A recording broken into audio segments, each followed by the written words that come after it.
Yeah. Matt, the other hosting also we should. Okay. I mean, make sure I can do this. So.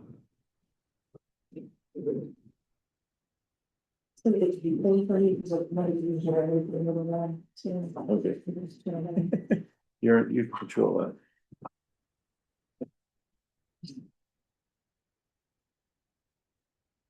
Okay, everyone, Matthew Backler from the Regional Commission. Yeah, let's see, I'll turn this way. So thank you for having me out tonight.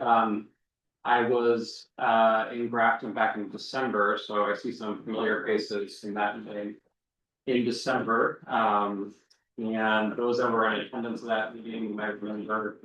We were also joined by Alex Weinhagen from the Utility Board at that meeting.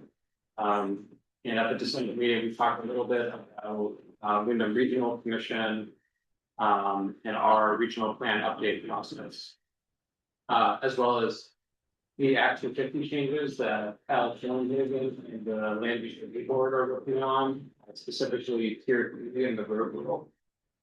So tonight, I just want to clarify, I know on the agenda,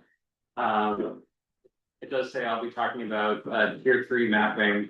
I'm just going to be focusing on Wyndham Regional Commission, our regional plan update.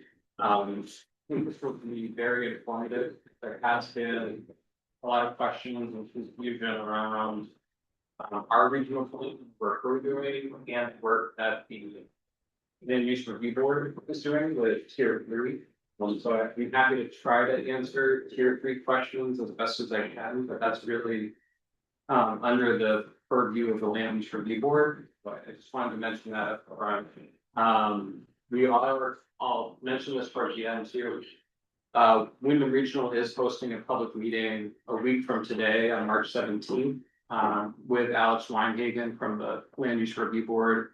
That's going to be a all virtual meeting to provide an update on Tier 3 mapping and rulemaking. But I just wanted to be upfront. If you're here just about Tier 3, I can help provide some information, but that's not our responsibility. So I just wanted to bring that up. So I'll go through my presentation here, and then I'm happy to answer any questions that folks have at the end. So for those that aren't familiar with Wyndham Regional Commission, so we are one of 11 regional planning commissions in the state of Vermont. We work in the southeast corner of the state. We have 27 towns that we work with, all the communities in Wyndham County, and then a few communities in Bennington and Windsor County. So you can see our region at the southeast corner of Vermont there. Regional planning commissions assist towns to provide effective local governance and work collaboratively with communities and across communities to address regional issues.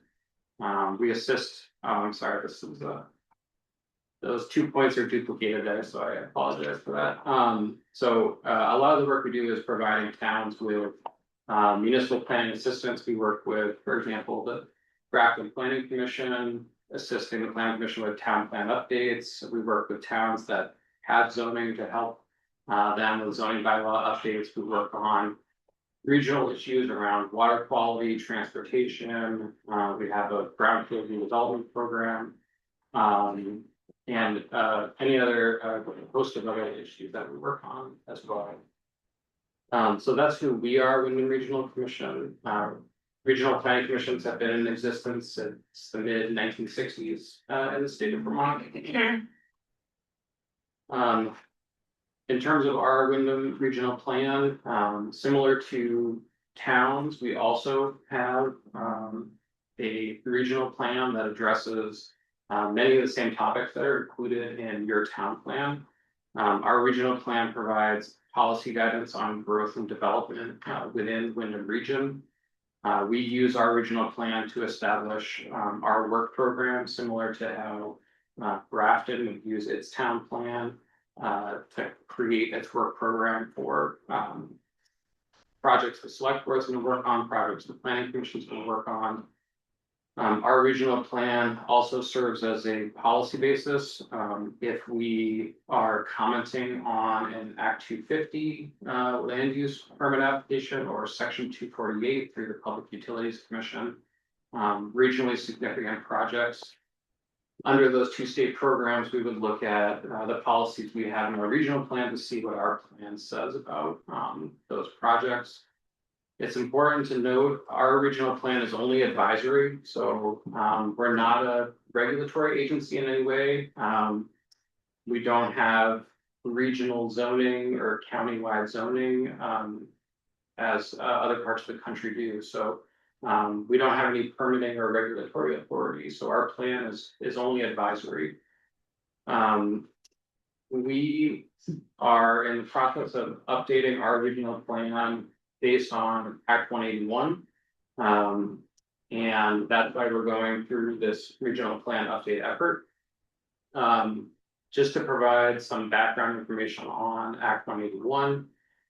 So Act 181 was passed in 2024. It makes major changes to Vermont's land use planning and regulatory framework. It makes changes in three main areas. It changes how regional planning commissions need to do their regional plans. A major component of that is changing how we do our regional future land use maps for each region in the state. And I'll get into that in more detail, but it makes changes to make sure we're all doing our mapping on a consistent basis across the state. It also makes changes to the state designation program.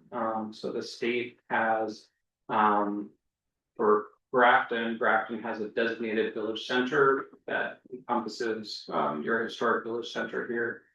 So that the state designation program provides tax credits for certain rehabilitation projects for properties in your village center. So Act 181 also makes changes to that state designation program.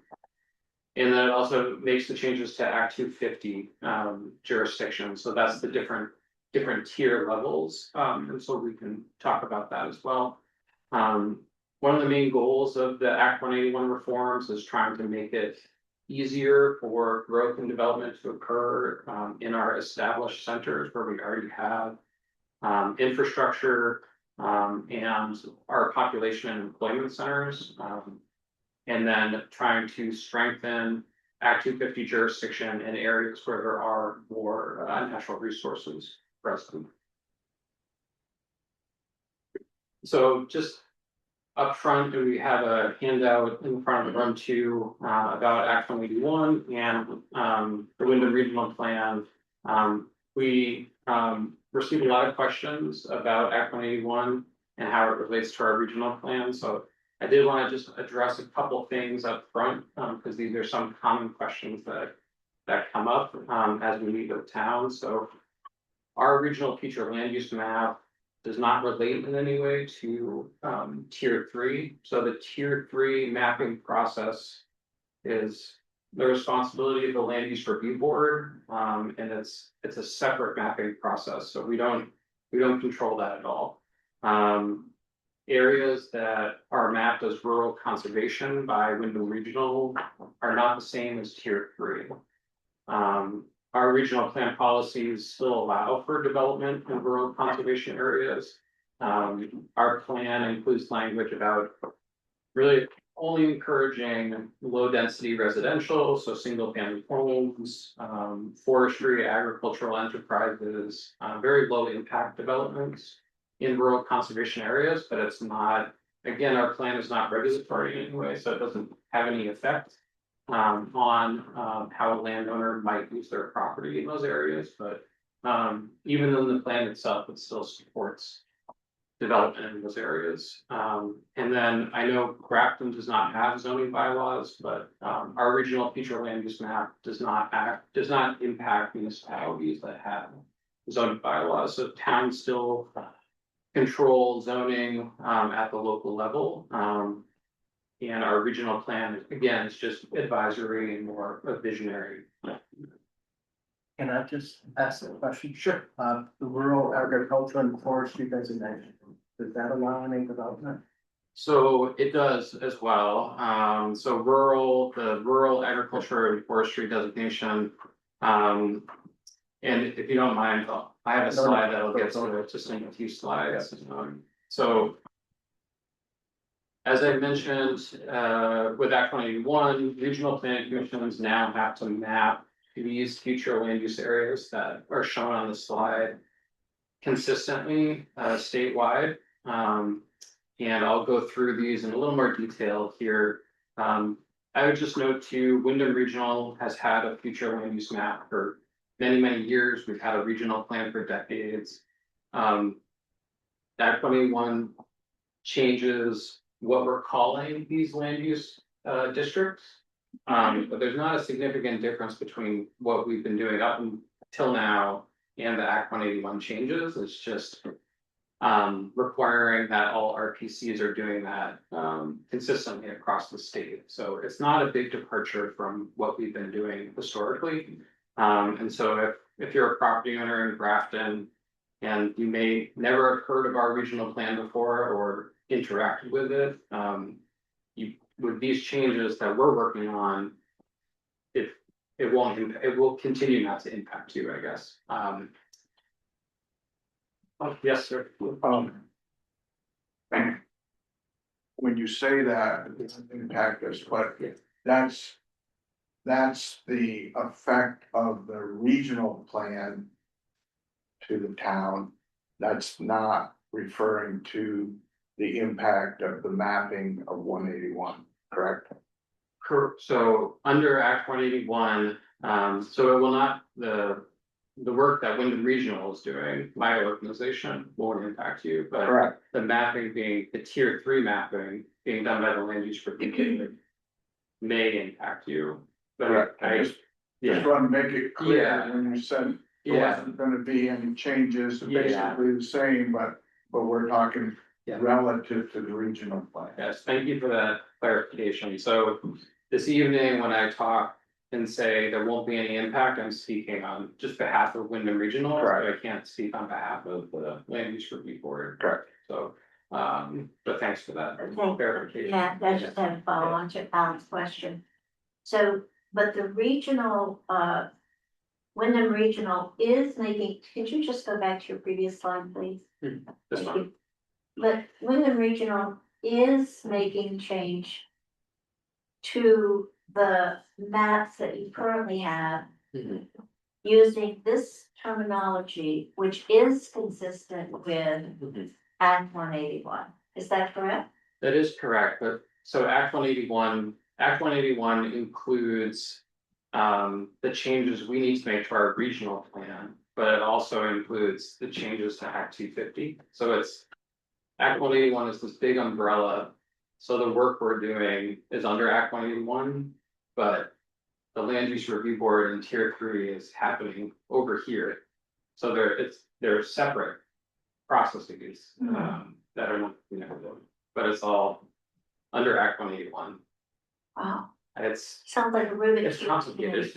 It's- Thank you. Yeah.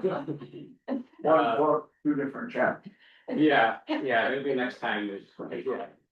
Act 181 and Act 182, a little easier for us, but, so just quickly to walk through these different, land use districts that we're mapping out, so.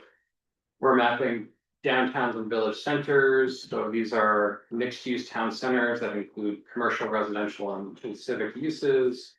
Planned growth in village areas, these are existing settlements that kind of naturally extend out from village centers, include population, housing and employment. These are generally for larger communities that might have, so just for example, Putney, Brattleboro, larger communities will have those village areas outside of the village center. These next 3 land use areas are special planning districts that none of these are identified in Grafton in our draft regional land use map, so enterprise areas, these are high economic activity areas with a large number of employment, so industrial parks, you can think of. The industrial parks in Bellows Falls or in Brattleboro are examples of enterprise areas. Resource-based recreation areas, these are larger scale recreational facilities, in our region, they're concentrated around ski resorts. They also have jobs and housing and a fair amount of infrastructure. And then transition and infill areas, these are meant for kind of commercial development that has developed along roadways outside of village centers and downtown centers. And the intent here is to try to encourage these areas to transition to higher density mixed use settlements. Again, we haven't mapped any of these areas in Grafton. These are really for kind of existing commercial developments. And then most of our region and most of Grafton will fall under one of these three rural categories. And so those are rural general, which is low density residential areas, limited commercial development that's compatible with productive lands and natural areas. Rural agricultural and forestry, these are blocks of land, so larger contiguous areas of forest or farmland that sustain those resource industries. They also obviously have other benefits: wildlife habitat, outdoor recreation, flood storage, aquifer recharge, and scenic beauty. And then rural conservation, these are lands with ecological value. They include land that's already conserved and land that has ecological importance.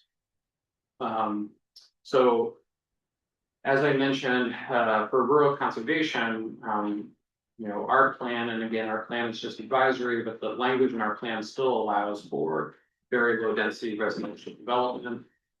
Rural agriculture and forestry allows for low density residential development. And rural general allows for, I would say, for low to moderate density. So you can kind of think about those three as rural general as starting from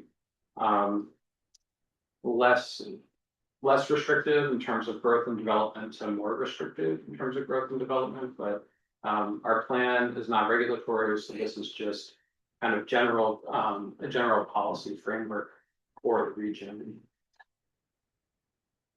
So for Grafton, and I did have a few printouts of the map, which I apologize, I did not print out enough copies for everyone.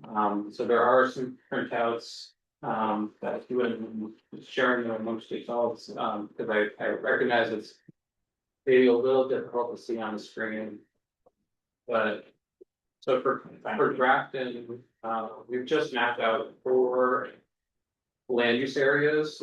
So those 3 rural land use districts and village. And on the right hand side of the screen is zooming in on the Grafton Village Center. There's also a small area of Cambridgeport, which spans Rockingham and Grafton, is also identified as the village center. And so on this map, the darker green color represents those rural conservation areas.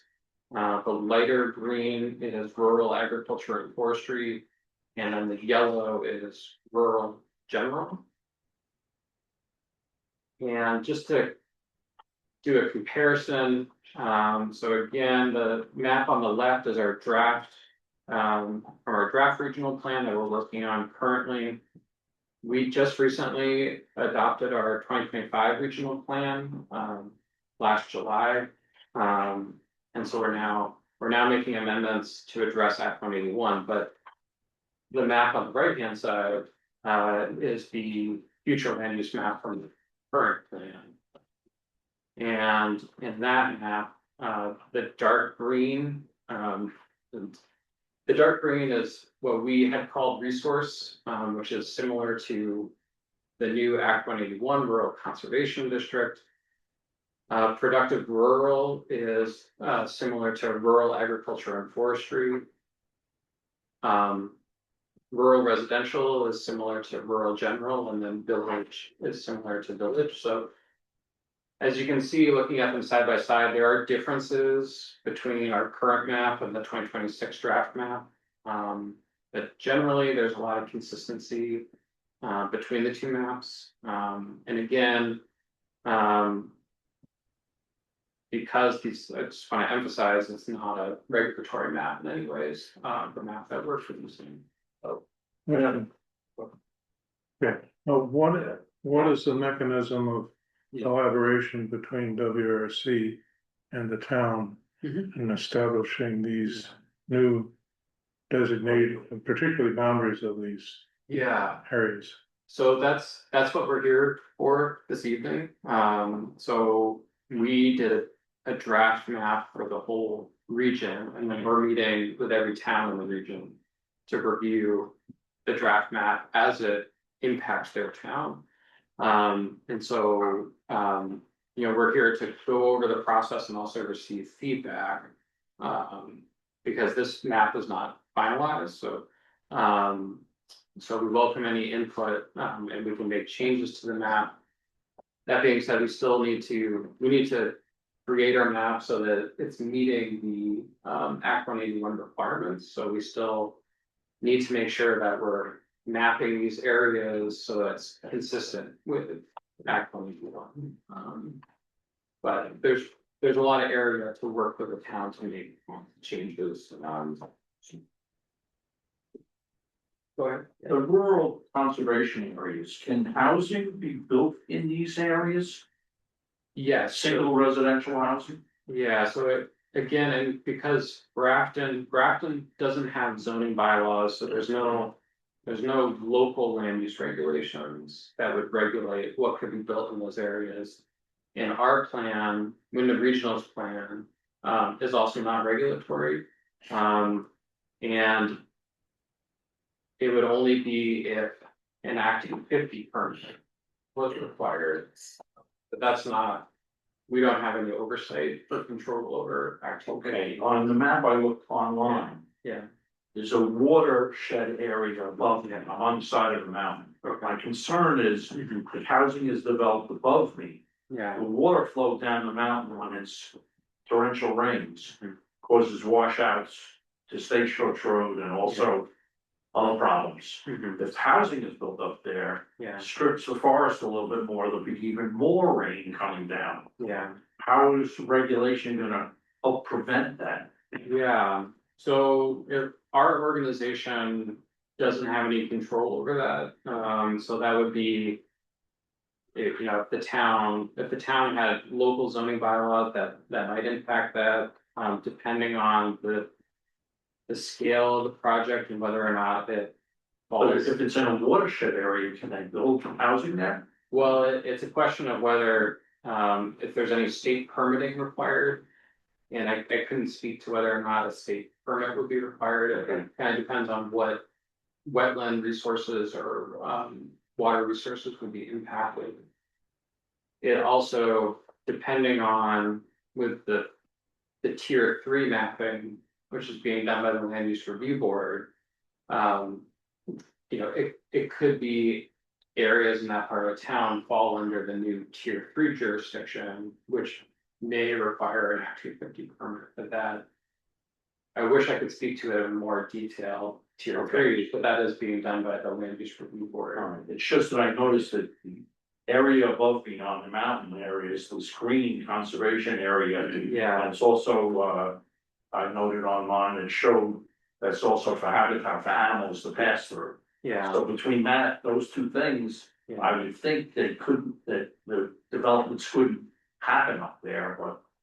yeah, and for our regional plan, so Wyndham Regional Commission will provide comment on if a project requires an Act 250 permit and it's deemed regionally significant. Wyndham Regional Commission would provide comment on that based on what is in our regional plan, but that would need to be a pretty sizable Correct. So if it's just a one single family home. We would not comment on that. All right, thank you. Yeah. So I have a follow-up question. It sounds like your plan is ready, it's not ready for. Yeah. The advisory, That's correct. but if Act 250 is triggered, then your maps become very important because the state is gonna refer to that. How you classify that, right? So my question, like, many thousands, trying to keep them in one. So, for example, if you have rural conservation nearby in the green, and we have a parcel currently under current use active forestry management plan, but it's in the green area. At some point, Yeah. is there going to be directed that you can't log or have an active forestry plan in a rural conservation area? So so our plan supports forestry and agriculture in the rural conservation area. And it also allows, I mean, again, I know I keep saying this, but because it's non-regulatory, at least the policy language in our plan does allow very low density residential. But to respond to your point, because it is just regarding an Act 250 permit, when the regional commission would provide comment if it's a more regionally significant project. So most Act 250 permit applications are just administratively reviewed under the current program, and we're made aware of them, but we don't provide comments on them because they are so minor. So it would really be just kind of a hypothetical scenario if in the rural conservation area, if someone was proposing a 20 lot subdivision, that's something we would provide comment on. But if it's just continued forestry operations, a single family home, that she wouldn't provide comment on it, it would be still consistent. But if we built the road in the middle of our property, then it would be. I'm sorry, sir. We built the road in the middle of our property, then it would be. Well, that might fall under the new road rule jurisdiction. But that's the land use review board, the state land use review board. That's developing those rules and requirements, so, but if you were developing a road on your property and it required an Act 250 permit. Again, that would not be a significant project that we would comment on, you would just need to. Follow whatever permitting requirements are in place with the land use review board, but we would not be involved in that. Is So that- if it sounds like, I just wanna make sure I understand the question I asked, so. Yeah. You said that these maps are in development, you're gonna gain input, so if you can currently maintain an active forestry job in a rural conservation area, then that's fine. But if, I guess having a large parcel in very close to the blue there. Yeah. But in the rural conservation, if there wasn't a potential impact in the future, Yeah. I would advocate for expanding that. Mhm. Agriculture forestry out a little bit more, Yeah. because you had a lot of parcels under, Yeah, current Yeah. use plans that are actively. Yeah. So yeah, so I have one more comment, I know it's under language review board, but it doesn't fall on deaf ears that. This act is in motion Mhm. and moving forward.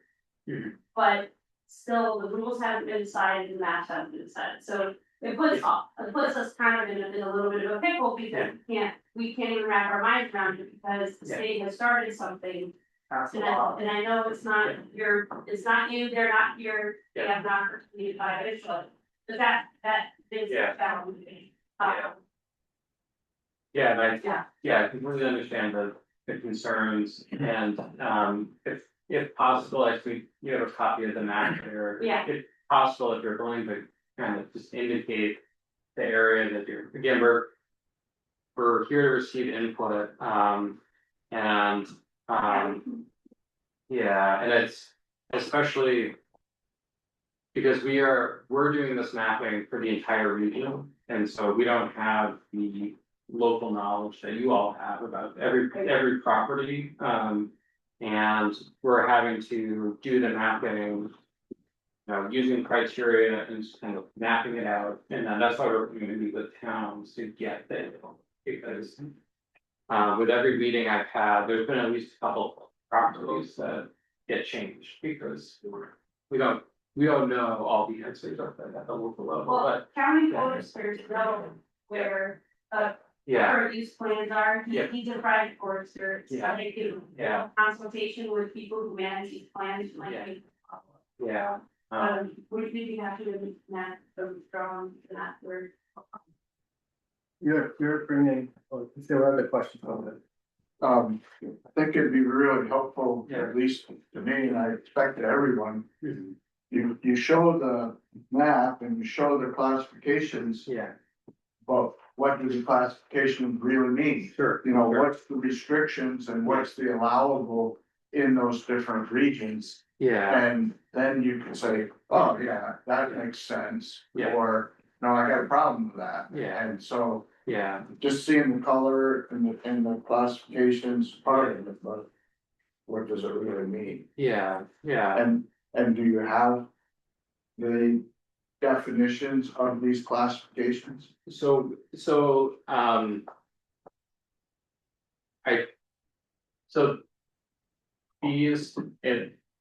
these classifications, so they're defined in statute, and the definitions in the statute are somewhat lengthy.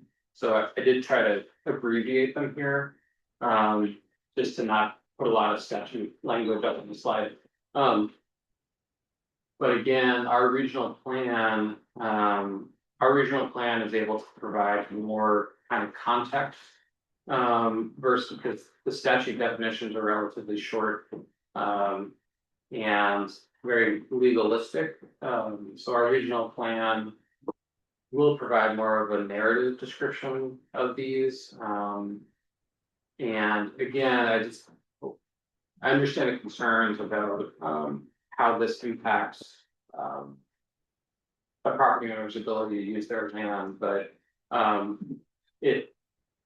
the plan is not, it's not regulatory in any way. Well, yours is, but sooner or later, these colors are gonna be regulatory. When 181 takes hold. So and just to clarify, because that's, just to clarify, what will be regulatory is the tier 3 mapping that's being done by the land use review board. And then there's also the road rule, which, I mentioned, but just to provide some more information about that, so. Act 181 also creates a new, it's called the road rule under Act 250, so any new. Road that's 800 feet or longer. Would also require Act 250 permit. But tier 3 and the road rule are. The rule making is being done by the land use review board. It's not, Wyndham Regional Commission is not involved in that. It just so happens that. The work we're required to do. And the work the land use review board is doing are both. Under this one piece of legislation, of Act 181, so what's shown as rural conservation is not tier 3. Okay, Yeah, well, that's, so if there's one, one takeaway is, rural conservation is not tier 3 and does not create any new Act 250 jurisdictions. So it's a separate process. And They don't know that though, right? I mean. well, Could be tier, they could, the land use review board could make it tier 3. Well, there's a draft. 180 of that up now. And tier 3 is Stagecoach Road, All Ranch Road, 121 Westwood Stagecoach Road. Okay. That's tier 3, as the draft shows it. That's the map that is proposed and is published on the website, but you're right. They're still reviewing and making changes, so we don't know this. And are they taking input from people or? They are having hearings, so Yeah. you mentioned there's gonna be another hearing coming up. I Yeah, have mentioned that they are short of funds for public meetings. I But mean, they are making some. it's one reason that we're having this meeting, and at the town hall, we did hear from, is it Trump? He said that, what's that? Alex. Al, I'm sorry, that towns are dramatically underinformed, right? This bill is happening and people don't know what it means or what it's about. That's one of the reasons we wanted to get as many people as we could, and, you know, we put it in the Grafton News and sent a letter out to the people we think may be affected, by the tier 3. And, you know, we want you to hear what Matt has to say. We strongly encourage attending the land use review meetings as well. Letters to your legislator, if you have a concern. The 800-foot rule, you know, that's pretty, what's the word? I think Eric used the term of state zoning, remote state zoning, and it is. Because if you're more than 800 feet away from a road, then you're gonna have to be subject to Act 250 and it'll be thousands of dollars more, no matter what you're trying to do on your land. And You're building a small house, if, you know. But now logging, I don't know, I'm not a total expert on the bill, but if you're doing building, it's gonna restrict you if they pass that. Still, it's gonna reduce the value of property that, you know, I mean. There is likely, value of property. yeah. And, you know, families that have property, or have a farm and they wanted to have their kids build on a lot. And it's towards the back of their land, it's gonna be more difficult and more expensive. I just wanted to ask you, I'm sorry, I'm jumping on. No, go ahead, I apologize for you. now you're gonna work with this map based on town input and citizens, in those towns. So you'll make some adjustments. Mhm. But it's an advisory map. So one question I have, do you see it within the purview of the Wyndham Regional Commission? You make comments on the 181 maps at the state level. Because what you have here is, Yeah. you know, it may look somewhat similar to it, but it's radically different in terms of what's allowed and not allowed. Namely, you're encouraging the possibility of small scale development in these rural areas. And the state map says no. That's what it says no. I'd also like to point out that even though this map designation is advisory, when it comes to Act 250, it becomes influential in the way the project gets reviewed at WRC. Would you explain that a little bit further, Eric, how that works? I mean, I'm searching for the value of having two different maps. Why do we as landowners have to figure out what it means to us to have a regional commission map? And what it means to us to have a tier 3 map, because it seems as though the tier 3 map would have more jurisdiction over what we're actually going to be able to do. Would have. That's This probably is an true. advisory map, the other is a regulatory map. But even the advisory map is what I'm trying to point out, as has been in the past, is a basis for evaluation of projects that go through Act 250. Regardless of the tier 3 or any Act 181, that designation of land has an influence on the way that projects under Act 250 get evaluated. If I can just add to what Eric is saying, under the current Act 250 criteria, there are certain projects and activities that are exempt from Act 250, like farming, agriculture are exempt from Act 250. And it needs to be a commercial project of a certain size to trigger Act 250 and a certain number of residential homes to trigger it, so it's it's correct that the regional plan, when the regional commission can provide comment and have standing active proceeding, but there are many projects that don't trigger Act 250. It's really, and that's, I was trying to make a distinction earlier on about it. It's really, you know, it would be a project of a certain size and impact.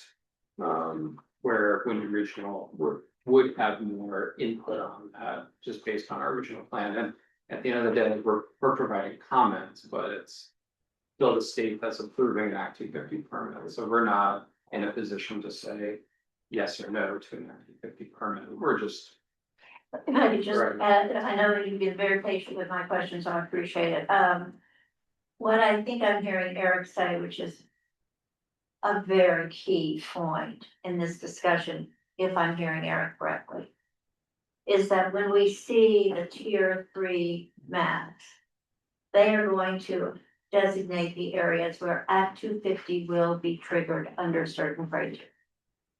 When and if Act 250 is triggered, and you have a hearing in front of the Act 250 Commission, one of the things they'll consider where your property is on the regional map. Is that correct? Yeah. And what the designation for it is intended to be. And that will either act in your favor or not in your favor in terms of the Act 250 here. Is that what I'm hearing Eric say? And why we're gonna have 2 maps instead of just one? Yeah, what is challenging, and I appreciate the concern that's been raised about for tier 3 that the rulemaking is still in progress, so I know at least in the draft rules, there are some exemptions in or whether or not an Act 250 permit is required, but it's still in draft, so I can't speak to what exactly is going to be required, what type of project exactly would require Act 250 permit under tier 3. And there will, just to look at the map, but for our map, the tier 3 area, I guess, think about tier 3 as a layer that will be on top of our map. So tier 3 might be in rural conservation, it might be in rural general, because it's being based, tier 3 is based on certain natural resources considerations, and those occur throughout a community. So there might be overlap between rural conservation and tier 3, but it's not because we mapped it as rural conservation. What happens to be It's so confusing. yeah, Like you just I said. wish it wasn't so confusing. Yeah. Question to whoever can answer it. The land use review board and the people that are creating the tier 3 map are, how do those people sit on that? Are they political appointments? Are they state employees? Are they representing and working with input from Agency of Natural Resources? How do they create a tier 3 map? So I can try to speak to that. Again, it's probably a good question so it's Alex Weinhagen there's 5 members on the land use review board. Alex Weinhagen is one member of the land use review board. So we are going to be posting him for a presentation next week. You can also, his contact information is on the land use review board's website. And I know Alex personally, he's a great guy, very easy to get in touch with. And How did he get on the board? so, yeah. I know there was an application process for land use review board members. I'm not sure who officially appointed them. So I think it's a question for either, a question for the land use review board, or that information might be on the website. So the other piece of the puzzle is the 30-30 and 50-50. Let's face it, 181 is following their lead. And right now, they have a committee that tried to do a vote today or yesterday, and they couldn't even do a vote. Somebody made a motion. Yeah. And they said, no, they motioned to vote, and the meeting was ended, and there kind of was controversy about whether they motioned before or after the meeting ended. And it's a S show right now. So another point is, are the regional commissions in the state advocating for the towns, or are they being reactive to Act 181 and Yeah, the higher above?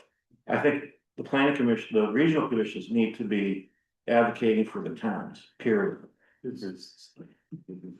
yeah, and my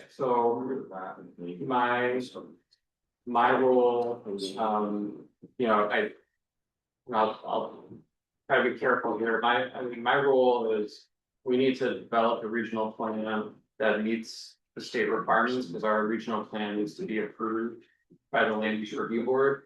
But I'm trying to work with towns within those parameters, to make sure that towns are comfortable with these maps. But I need to develop a plan that's can be approved by the land use review board. It's like the old chicken and egg theory, what comes first. Yeah. There needs to be enough pushback. Towns to regions, back to the state, back to the review board and say, this isn't working. And you can't force this on Yeah, the towns. and I think my recommendation, I think, for towns and property owners that have concerns, I think the best people to talk to are legislators. If you have concerns, because this, Personally, I think it's even above the legislators. sure, but And they're, yeah, these agencies are telling the legislators what to do, and that's wrong. That's how this whole thing got started with vote. When it was voted in 24. yeah. No, I understand the concerns. It's because we are, because it's a piece of legislation that. I think talking to legislators, I don't know if other, above legislators as well, is the best. I don't mean to shoot the messenger. Appreciate your, it's time for everyone to speak their minds about all this, and we really need to maybe jump in on one of these meetings one day and voice our opinions as towns and commissions. I'm not sure if I blame the agencies this time around. This is it was a 2-year set of acts. 2023, I forget the specific act, and then 2024, 181. And those two acts sort of, to me, sort of forced the agencies to come up with something with a map. Is it directed them? And in a very broad stroke, which is why we see, tier 3 being so problematic for us. I had another question. We have these village center areas for potential development in 181. Yeah. Does that allow potentially for development to occur without town input, because there's such a strong basis from the act itself to do this? Well, so, and if I've got a few more slides, so I will address that. Sure. Because that's a good question. And we can definitely, if it's okay, I've got a few more slides to go over, and we can definitely get back to this, but, so, I do want to talk to you. Another update we're needing to make to our regional plan, is, including regional and local municipal housing targets. Again, these are only, the regional and municipal housing targets are only a goal, to provide needed housing. So the Home Act was passed in 2023, year before Act 181. And the Home Act requires that regional planning commissions estimate the total needed housing for the region in terms of, price of housing, quality, unit size, or type. And then to disaggregate the regional housing targets, by municipality. We were provided, each regional planning commission was provided, regional housing targets from the Vermont, Housing Finance Agency. And then and I'll get into it in a minute here, then we broke that down for each town or region. And once we did our regional plan, towns will need to include those local housing targets within their town plans, and have recommended actions for addressing those housing targets. Our towns already have housing chapters that include policies and recommendations to do what they can at the local level to create additional housing. So the main change for Grafton will just be including those housing target numbers in the plan. Again, there's no requirement that towns actually go about creating these housing units. Towns aren't in the business of building housing. Well, the only thing towns can do to support housing is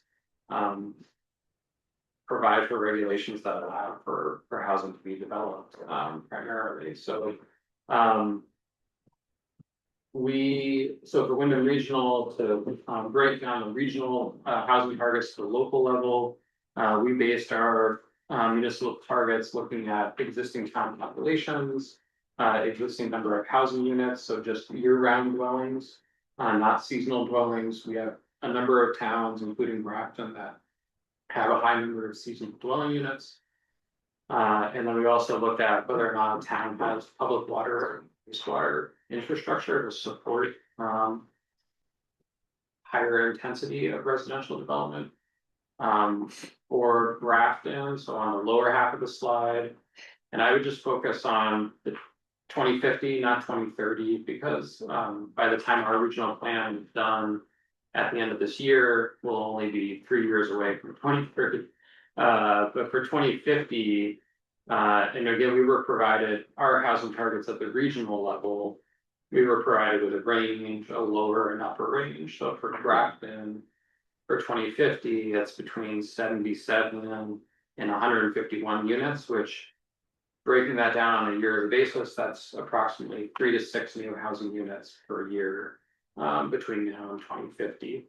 The table on the upper half of the slide shows the housing targets we received from Vermont Housing Finance Agency for our entire region. So for 2050, they estimated we as a region need to construct between 8,000 and almost 16,000 housing units. So these targets are based on, I think we all know that we need more housing. So, you know, these numbers take into account kind of underproduction of housing in recent years, so trying to catch up to where we should be for current housing numbers, but also looking forward based on estimated population growth statewide, how much more housing units are needed.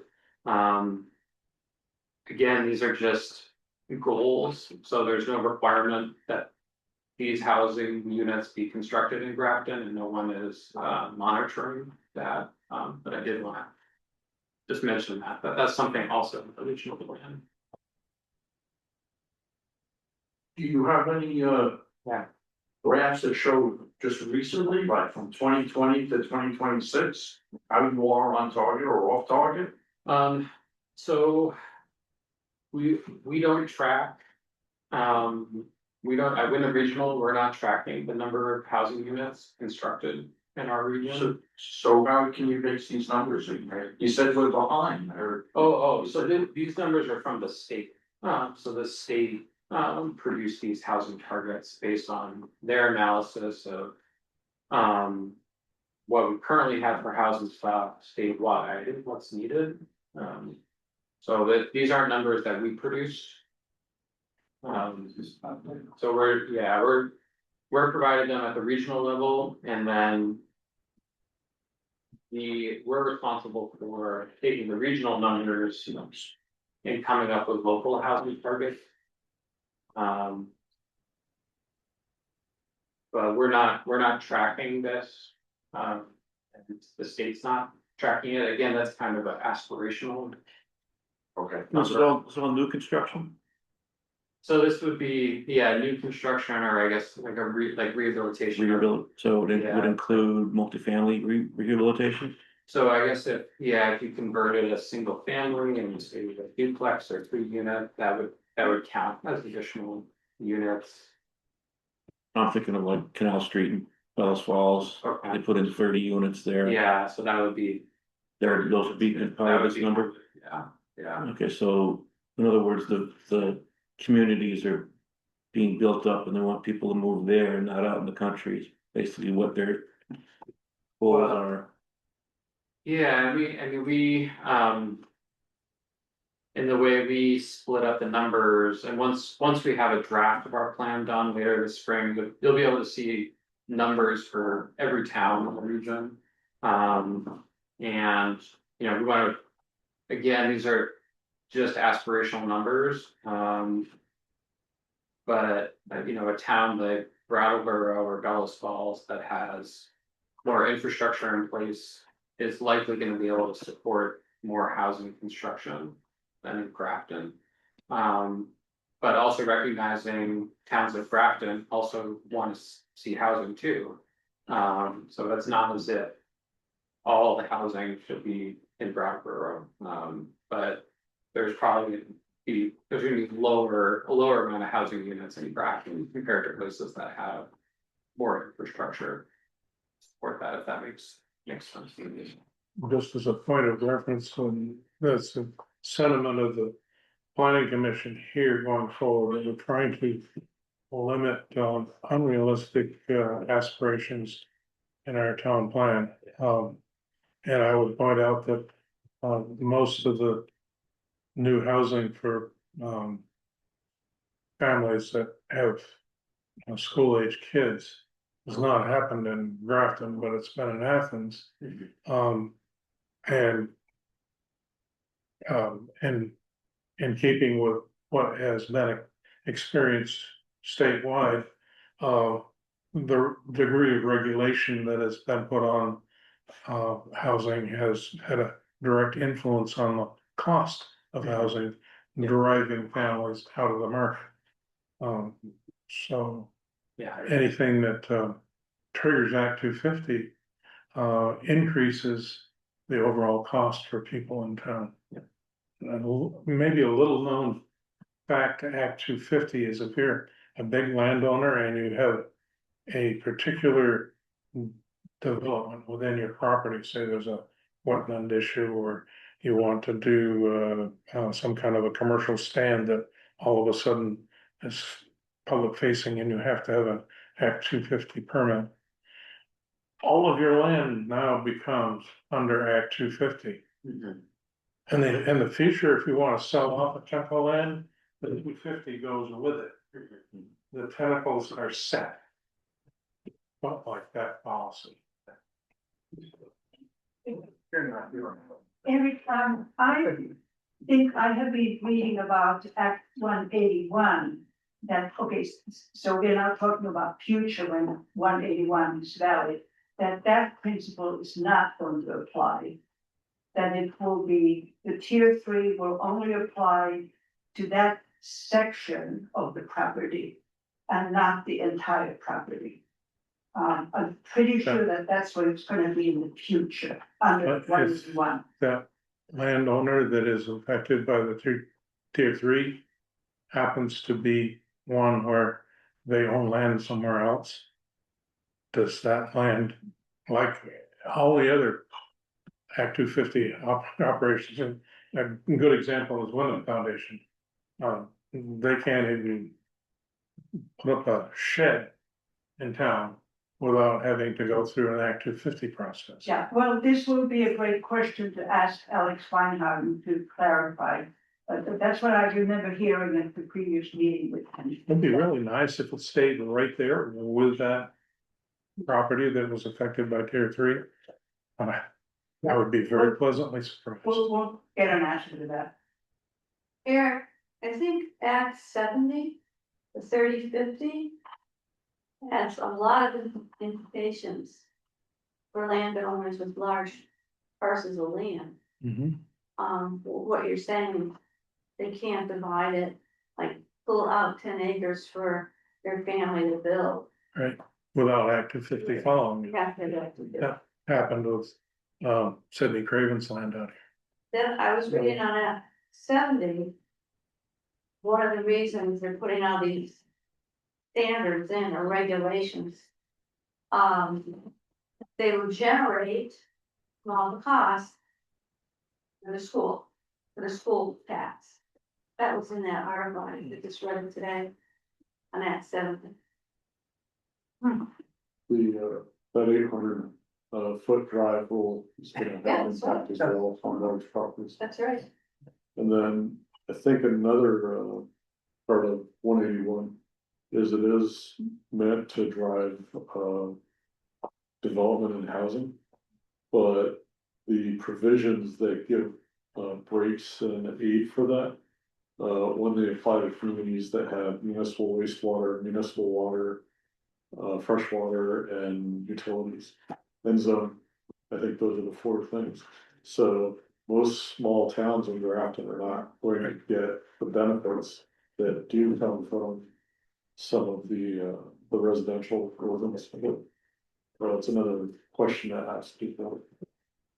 Perhaps it would be wise for us to wait and ask these questions, because I think we're putting Matt in a very uncomfortable situation here, trying to ask Just- questions. just see Alex joined us. Yeah. Alex just joined us. Oh, Alex. Great. Yeah, I apologize, there were a few people on the waiting room, and I didn't realize I was the Yeah, I'm sorry, I should have. co-host. We have moved to this. Yeah, let Alex in, we get a bunch of questions for us. Yeah.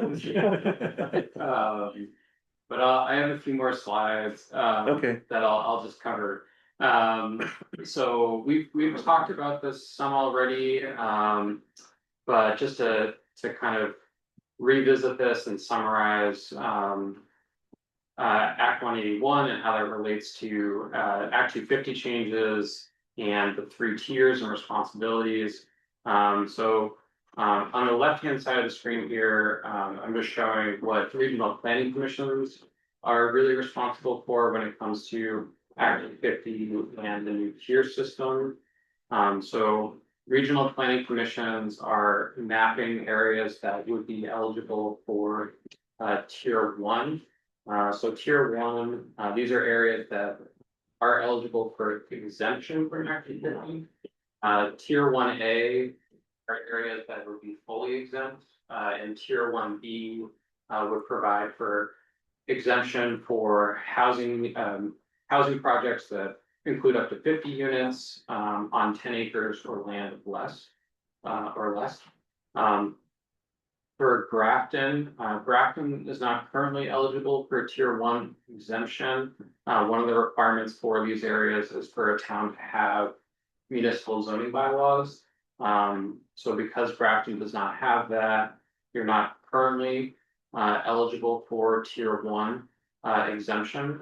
These areas do include village centers. So on the map that I showed, the village center area here in Grafton Village, if the town was eligible for tier 1 exemption, the town could apply or opt in for tier 1 exemption. So that Act 250 permits would not be required within the village center area. So does that answer my earlier question then? Okay, that's just so Finally I getting can clear back to about it. it. Yes, thank you. Yeah. That our village, because it doesn't have the support facilities, would never be mapped in such a way that Act 181, hey, sit back. So we can and we will map it as a village center. But there are other criteria in order to be eligible for tier 1 exemption. That's Does it include water, wastewater? for tier 1A, you need to have water and wastewater. Tier 1B, you just need to have adequate soils for on-site septic systems. So if Grafton had zoning, you might be eligible for tier 1B. But again, that's entirely up to the town if they want to pursue that. We don't make that decision for the towns, that's up to them. We've talked about tier three a little bit already. Again, that's the responsibility of the land use review board. And then tier two is everywhere else, so everything that's not tier one or tier three. So the vast majority of Grafton will be in tier two. And that's generally the status quo, so that means, as I mentioned earlier, with Act 250, under the current program, it is triggered when you reach a certain threshold in terms of the size of the development. So that would still apply for tier two areas. In addition, areas in tier two would have to follow the new road rule requirements as well, so that's an additional requirement under Act 181.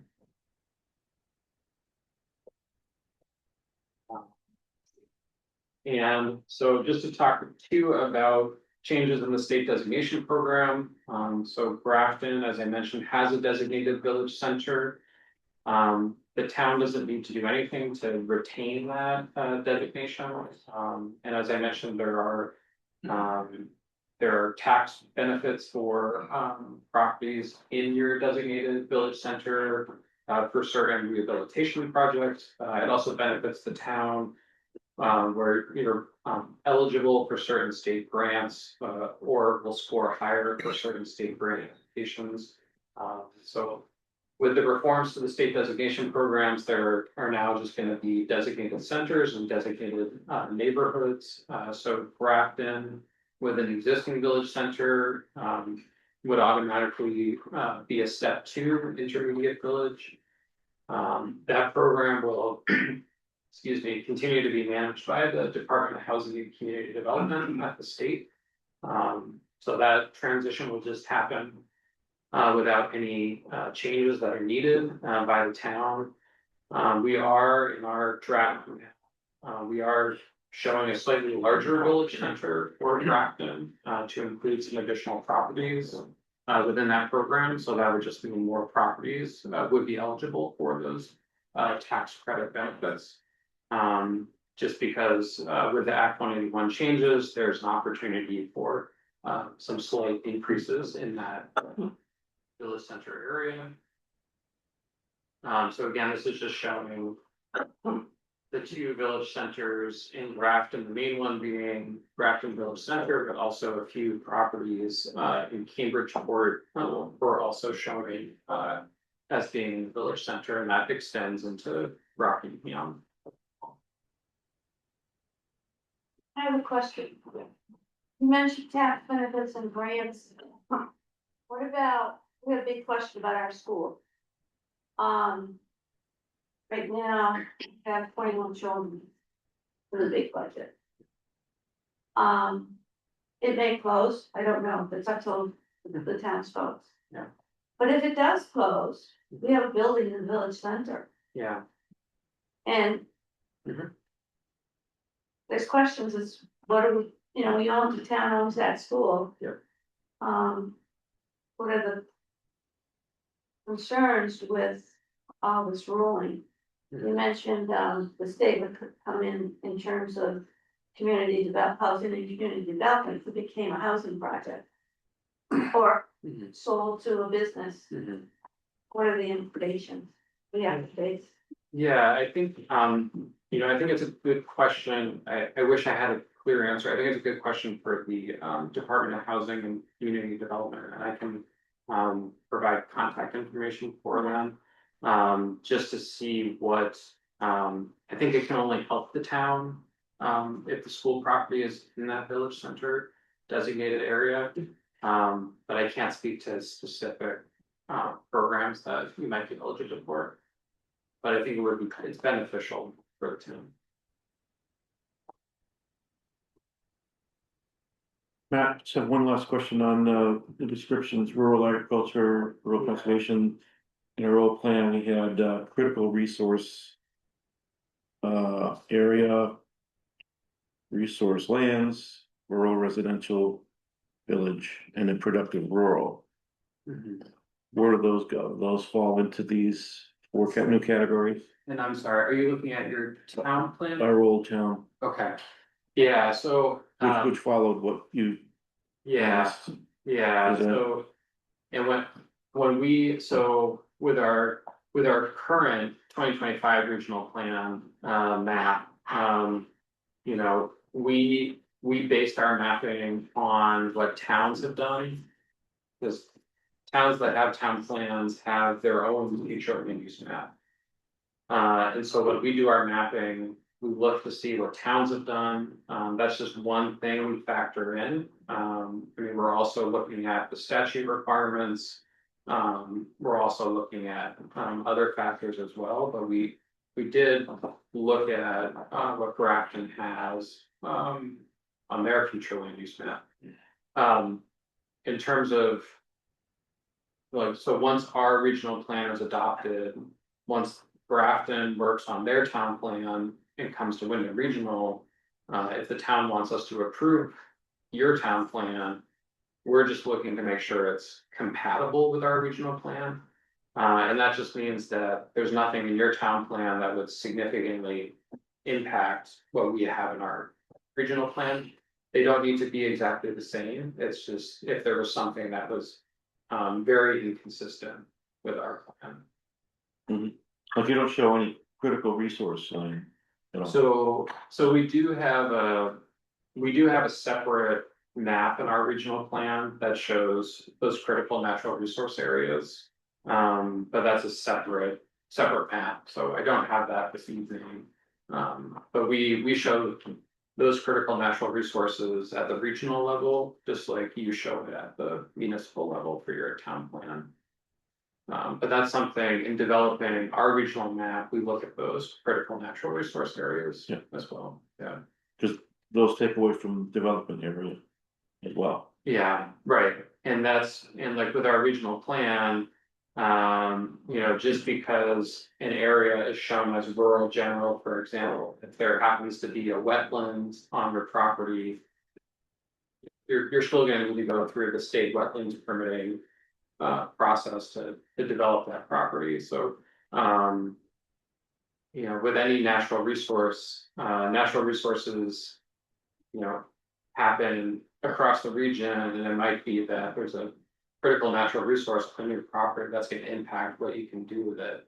But we're not, for our regional land use map, we're not mapping out every single natural resource on that map.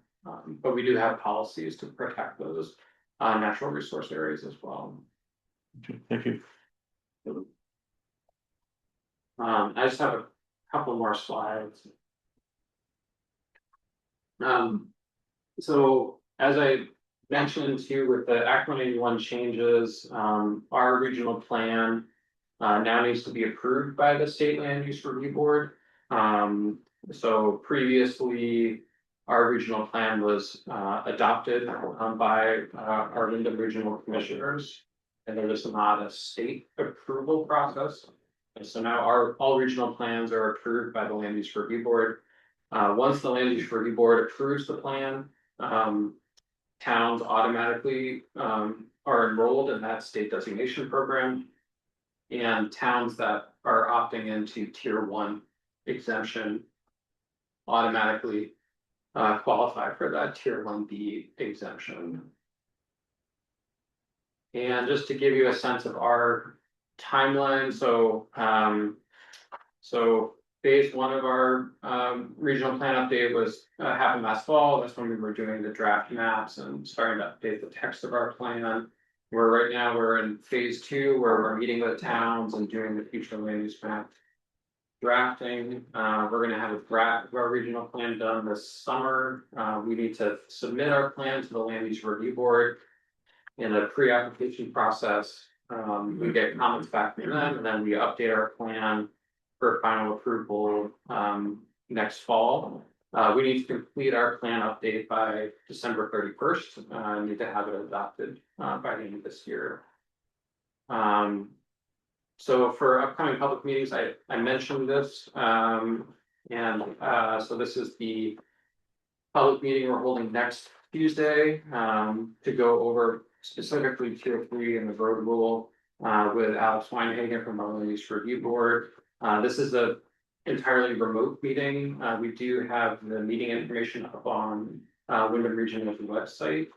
So I would encourage anyone that's wanting to learn more about those specific aspects of Act 181 to attend that meeting. And then this is my contact information. This is also on the website, so you can find my email address and phone number on our website.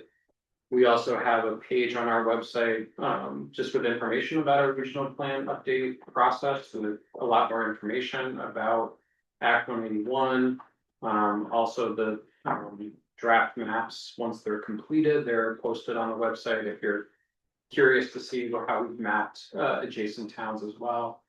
And I think that's the last slide I have. I'm happy to answer any other questions. Alex, thank you for joining us. So Alex Weinhagen from the Land Use Review Board is also joined on Zoom. So if there are questions related to the Land Use Review Board, Alex is here to field those as well. Question, not before we all bombard out. Yeah. I think one of the primary reasons for establishing Act 181 is to avoid sprawl. So it's very clear that they want to have a regulatory heavy, expensive process if you're trying to develop far away from centers like Bellows Falls, Gravel, and have the infrastructure to they already have. So they want to push people there. And if you're trying to develop a large piece of property, it's expensive to maintain infrastructure, roads. So is that a fair assumption that they're trying to push everything to the town centers and try to discourage development in rural areas? I would say that one of the goals, right, is to encourage more development in those areas that are most able to accommodate it because they have the infrastructure in place. And really to develop large scale housing, really need to have that water infrastructure and wastewater infrastructure to build that type of housing. I wouldn't say that all areas outside of downtown Brattleboro and downtown Bellows Falls, that all areas outside of those areas, there's going to be additional barriers. I think it's really restricted to like the tier 3 areas. So a lot of the state is still going to be in tier 2, which is essentially the current Act 250 program. And so the criteria for whether or not an Act 250 permit is required to be the same for those tier 2 areas. Unless we're more than 800 feet away from. I think it's an antithesis to encouraging people to move here. Yeah. And it's putting a squeeze on the people who are already limited in their income, and you're increasing costs. And at the same time, dropping the value of their asset to leverage what they need to do something on their own property. So it's really not good economics for encouraging Vermont to continue to develop as a society, not just economic development, but encouraging people to live here and put our tax base. It's kind of. It helps to realize that Act 181 is explicitly labeled as a conservation act. Yeah, well, that's not gonna help any young people to want to move here. But there's still fun. So can I just add a little bit more information? Thank you, Matt, and thanks for pointing out your timeline. So this Land Use Review Board has also proposed postponing the deadlines for the Act 181 related rulemaking decisions. So instead of making it valid or final as of the end of this year, they are now proposing the end of next year. So there's more time. This is to allow more time for public input, which is what you're asking for, and we're all asking for that. And also the road rule, which was supposed to become valid as of this summer, has now also been, or is supposed to be postponed to the end of the year instead of the summer, which is the middle of construction season. So, and the other change that they are proposing is to limit the number of criteria that would be required when you are, if you need to apply for Act 250, if you are in tier 3, it is no longer expected to be the same 10 plus the sub criteria as currently, but a more limited number. That's what they are saying. Only those criteria that are relevant to the critical natural resources area. So there are some significant proposed changes in the draft rulemaking, and I think we need to stay alert to what these are all basically good news. There's more time for public input and fewer criteria that will be required. Yeah, like Lisa said, it's really important, as it stands now with the current proposal. That's why we talk about time to change it. Yeah. If one of the 10 criteria for bringing on Act 250 review is met, all 10 must be looked at. Becomes cost prohibitive to any restraint normal development at a small scale. And there's time to change this and the other things that Lisa mentioned. And there has to be one where we reach out to our legislators and get them to actually change it, because if it stands, those things will take place. And they will be devastated for one to another.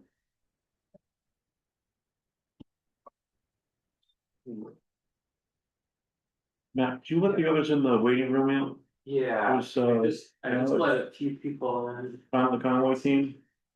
Oh, okay. Yep, it looks like they're. Yep. Yep. And Very big.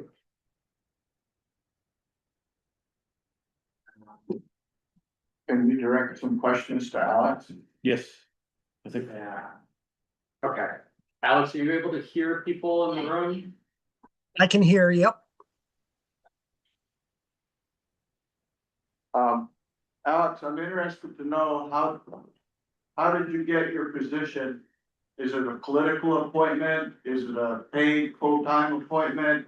What are you required to have for a background as far as education or experience? How do your members come about?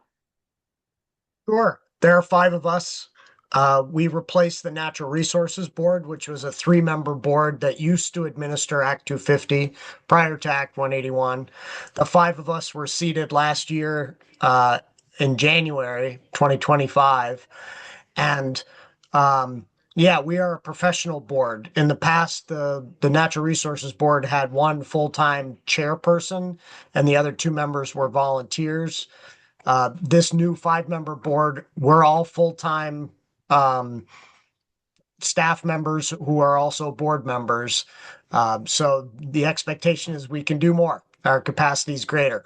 And the selection process involved, it's laid out in statute. It involves a selection committee that's comprised of senators, representatives, House and Senate representatives, and couple representatives from the governor's administration. They solicit applications when there's a vacancy, and then they submit a list of recommended nominees to the governor, who then has the final say as to who to nominate, or sorry, who to appoint. We serve staggered terms at the outset, but the typical term, once we get through this initial burst of the 5 of us, are 5-year terms. And we're an independent agency. Act 250 is an independent agency. It's the way it has been for a long time. And the legislature wanted to retain that. So once the governor has appointed these board members, he can't remove them. They can only be removed by the rest of the board members themselves. So if I were to do something untoward or stopped attending meetings or something like that, my fellow board members could remove me. But that's the mechanism. In terms of the required background, that's also laid out in statute because it's a professional board now and not just a political appointment. Board members are required to have experience in one of many different categories. So planning, land use planning is one. Legal expertise in land use is another. Ecological or natural resource science is another. And no one person has all those talents. So it's good that the governor appointed a variety of folks. I myself spent 22 years as a municipal planner, so attending meetings like this quite a lot. But in the town of Heinsberg, I was their town planner for the last 22 years. And my academic training is actually not in planning, it's in wildlife. I went to UVM, got a master's degree, spent my time up in the Northeast Kingdom chasing after a particular woodpecker. That was the subject of my thesis work, and then went to work for the state of Michigan Wildlife Division before realizing that Michigan was too damn flat and had to come back home to Vermont. This is where I grew up. And so, yeah, got into the community planning at that point, and that's what really informed my expertise and why the governor decided I was worthy. So yeah, that's the background of the board, who we are, and how we're appointed. Everybody has a boss, and it's always nice to know who your boss is, who is your boss? Who do you report to? Yeah, it's a good question. I honestly, I don't have a boss. The five board members, not you personally, but the land use review board. Who does that board? We are like I said, we are an independent agency, and so we don't really report to the governor or another agency head. We are our own agency. With that said, we're in the executive branch, and so we do interface with the governor and help implement his executive orders, which he's made a couple of in the last year or so on housing and wetlands and such permitting. But yeah, technically speaking, we don't we don't report to another entity. We are somewhat autonomous that way.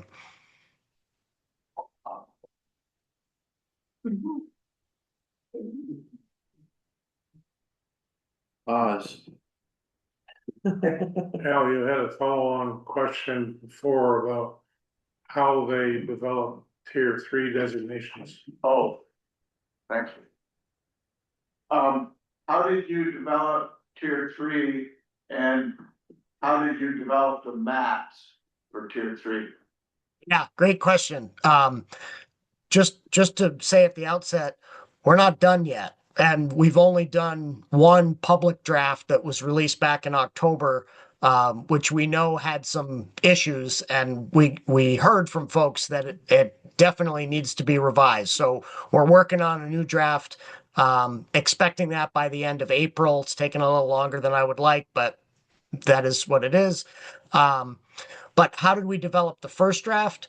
Let me tell you, we were required under statute to establish a working group of stakeholders, which we did. It's about 25 members strong. It includes representation from some of the Agency of Natural Resources divisions, Fish and Wildlife, Forests and Parks. But it also includes a representative from the Vermont Realtors Association, from the Vermont Chamber of Commerce, from the Professional Loggers Association of New England, as well as some representation from regional planning commissions, and a representative from the Vermont League of Cities and Towns, trying to provide some kind of representation for the 250 plus municipalities out there. And we have some ecologists on it as well, some scientists. Anyways, we formed that group last year in April, May, And that's how we got started, was to say, okay, what resource areas are critical and which ones should we consider for inclusion in tier 3? One of the big changes with Act 181 was to move the Act 250 jurisdiction in the direction of location-based jurisdiction, not just how big a project is, but where is the project? If the project's in a place that's designed for growth and has the right infrastructure and local regulations, then we don't really need Act 250 there. Those are those tier 1 areas. And then on the flip side, if the development is proposed in a highly sensitive natural resource area, perhaps Act 250 is necessary, even if it's a smaller project. So that was the idea. And the legislature in Act 181 outlined 6 resource areas that we were required to consider. We didn't have to include any of them, but we had to at least consider them and justify why we did not include them. And so the working group looked at those 6 as well as a variety of others. And we had some criteria that we came up with, not outlined in statute, but it seemed practical. And some of those criteria were, if the resource is already protected by an existing state permit program, we don't need to have it be part of tier 3. We're not interested in having Act 250 jurisdiction sort of double dip when there's already an existing permit program. Wetlands are a good example of that, right? Wetlands are a critical and sensitive natural resource. They help absorb floodwaters during storms. They provide wildlife habitat, all these good things that wetlands do. But Vermont has had wetland regulations at the state level since 1992. They're pretty robust. If anybody's ever had to go through the ANR program or permitting process, it's robust. So we excluded wetlands as an area to even look at for tier 3. The same is true with river corridor areas.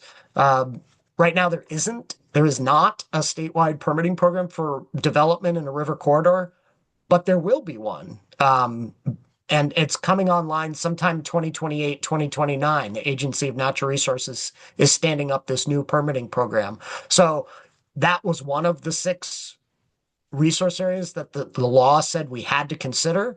And our answer was, we've considered it. We find it important, but we don't need to regulate it through Act 250 because there's a permit program coming that's specific to that resource. And then we had other criteria, like if a resource is really important, like rare, threatened, and endangered species, we want to consider it. But if the mapping is incomplete or dated, we can't include it. The resources that we want to include have to have some reasonable level of mapping today. And rare, threatened, and endangered species locations don't meet that test. They're incomplete. Many of them are dated, and they're sort of opportunistically located based on someone happening to see something there and record it, as opposed to systematically inventoried. So the last criteria that we used was just reach. Several of the 6 resource areas that the legislature required us to look at cover, at least at face value, before you start to refine anything. Many of those resources cover 60 to 70+% of Vermont. And the board and the working group felt that wasn't the intent for tier 3. Tier 3 was meant to be focused and cover a small slice of the state, just the most sensitive and critical natural resource areas. So for those resources, like habitat connectors for wildlife, for example, we decided to drill down and try to focus in to a much smaller, more targeted area. Same with headwater drainage areas, which is something that made it into the initial round of mapping. A lot of Vermont is technically in a headwater drainage area because we have a lot of topography, a lot of streams and rivers here. And so we needed to drill down and get to a much more focused area instead. So that's kind of how we got to the resources that we have included in the first draft, which include significant natural communities of the most rare types. I don't believe there are any in Grafton. They show up in purple on the tier 3 mapping if you've looked at our website. Headwater stream drainage areas, those are the sort of mint green somewhat oddly shaped areas, which Grafton does have some. And then these habitat connectors along roads, which again, you see along Route 121 and Stagecoach Road. And the mapping of those habitat connectors is new. And what we're doing in that, not to get too far into the weeds, but what we're doing with that is we're saying, we know where large habitat blocks are. Vermont Fish and Wildlife maps them across the state, and they've prioritized where the highest priority ones are to allow for connectivity across the state so that plants and animals over time can move and migrate. Those habitat blocks are largely intact, and the places where they are divided tend to be roads. And so Fish and Wildlife suggested that rather than identifying huge swaths of the state as habitat connectors, we instead focus on the places where those blocks of habitat are split by roads. And so we married their prioritization of mapping with another data set that they maintain, which show road segments that have really good intact forest cover on both sides of the road, making it easier for plants and animals to actually get across that gap, as opposed to having a road, for example, that has a very large cornfield on one side and several driveways and a parking lot on the other side. Not as intact in terms of habitat, a bit more difficult for wildlife and plants to make that leap across that gap. So this road segment database looked at intact forest along roads. We synced that up with their highest priority connectivity blocks and came up with this first draft, which is flawed. As I imagine you've already discussed or observed, it identifies too much of some of these rural roads where there's good intact forest. And so in the next release of our mapping, we are honing that down, particularly in communities like Grafton, where very long stretches of Stagecoach and Route 121 are identified. The next version of the map will not look like that. We will be eliminating short segments. We will be prioritizing other segments over adjacent ones so as to avoid sort of the overreach. And we'll be doing some snipping at the ends to try to keep it focused on right where the habitat connector is thought to be. So stay tuned. Hopefully by the end of April, we'll have a new map to show you and a revision of the draft rules. But sorry, that was a lot of words, but that's how we went about the mapping, and we're very much in the middle of it right now. So we're interested in getting more public feedback in May and June, so that we can then try to finalize it and move it forward from there. Sounds like you've been asked this question before. Yes. Alex, how do we reach you? So if you go to the Act 250 webpage, you can just do on your search engine, Act 250 Vermont. We have a contact us page and link there. So just drop into that contact us page and scroll down to the board members, and you'll find me and my other 4 board members. We also have specific pages for the Tier 3 rulemaking effort. My contact information is on that page, as I'm the lead for that, as well as the road construction jurisdiction provision, and all the other facets of Act 181 that we're responsible for. We have separate pages for them. We also have an overview page for Act 181 if you just want to sort of get a better understanding of what this reform effort is trying to do. Alex, hi, it's Lisa Kisel. So we are reading in your most recent newsletter that there is a proposal to reduce the criteria that then would actually apply or be triggered in Tier 3. And can you talk at all a little bit briefly about what that would look like? How would those criteria be reduced? Sure. So as you mentioned earlier, anytime a development project triggers the need for an Act 250 permit, it's reviewed against 10 criteria that are outlined in statute. And it's a comprehensive review. So when folks say, like, this is a big deal that you have to get a permit, it is a big deal. It's not that permits take forever. Most of them don't. But the review criteria are comprehensive. Everything from whether the project is going to impact your local schools, how many students will be generated by a development, to whether or not it's consistent with your town plan, to whether it will impact traffic in the vicinity in roads, and then also water impacts and erosion and all of those things get factored in. It's all contained within the 10 Act 250 review criteria. So early on, our working group suggested these tier 3 areas, this location-based jurisdiction is different, right? They're not necessarily big development projects. They just happen to be development projects in sensitive locations. Could we not take those 10 criteria and reduce them to just the set of criteria that's relevant to that particular resource area? So for example, I mentioned habitat connectors are one of the tier 3 areas that we're looking to include. It doesn't make a lot of sense to review a development project in a habitat connector area for whether or not it's going to make your schools negatively impact your school enrollment. That's not why that project was being reviewed. It was being reviewed because it might have impacts on plant and animal movement. And so our working group felt there's an opportunity to shrink the review and make it A, more efficient, but B, more relevant, and make sure that applicants don't have to worry about addressing criteria that aren't applicable. And maybe more importantly, don't need to worry about a neighbor or someone who is in opposition to their project using a criteria as a means to argue against a project when it's not relevant to the review. So unfortunately, our attorneys, when we posed that issue, said that's not how Act 181 was set up.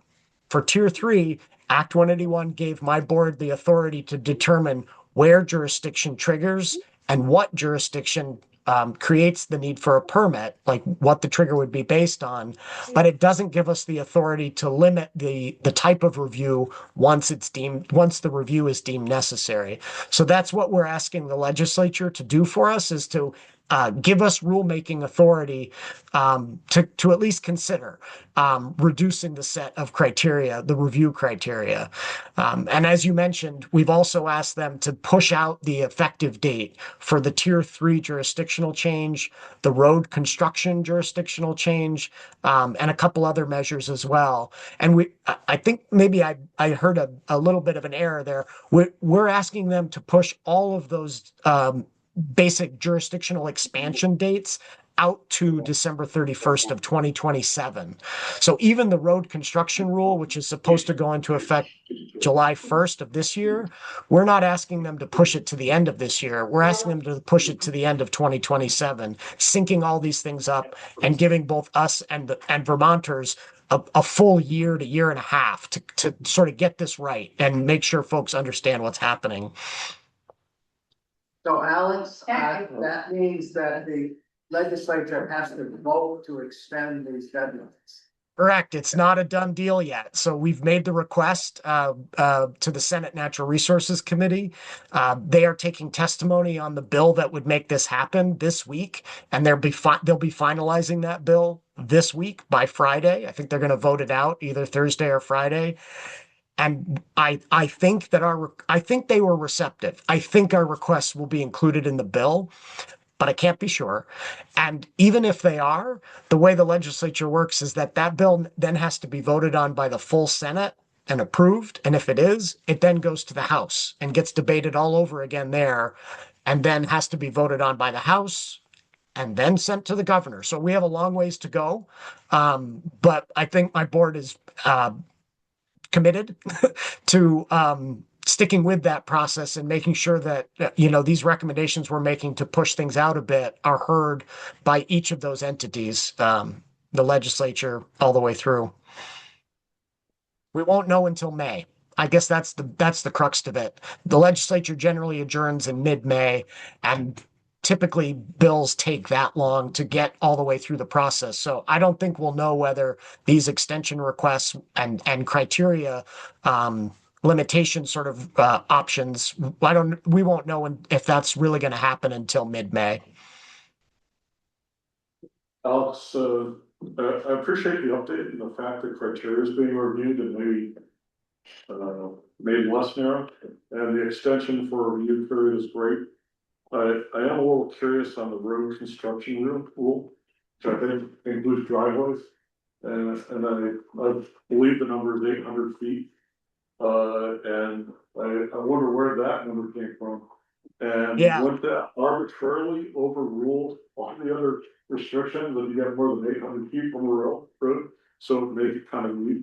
And there was a couple here that I think left that had expressed a concern over the impact that might have their property values. Because it would dramatically restrict development without going through the full permitting process back to. Yeah, so the road construction provision is definitely one that we're hearing a lot about. It's actually two numbers. So just to be clear, it requires an Act 250 review and permit if more than 800 feet of road is built. But the trigger is actually over 2,000 feet of driveway or combined road and driveway.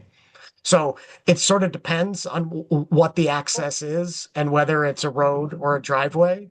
And our board is in the process of providing some guidance ahead of the construction season so people understand what we think a road versus a driveway is.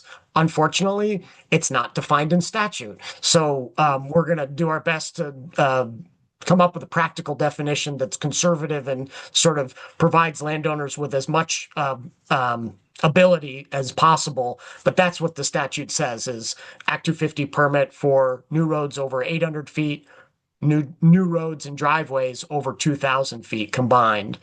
And again, the intent of the legislature, I wasn't in the legislature. I didn't enact this rule, but I know that their intent was to ensure that if a development project was going to build deep into the woods, and by deep, they selected 800 feet of road, 2,000 feet of combined road and driveway, that development would go through a review process so that it would ensure that it was well designed and that the development was clustered in order to avoid fragmenting that large interior block of forest.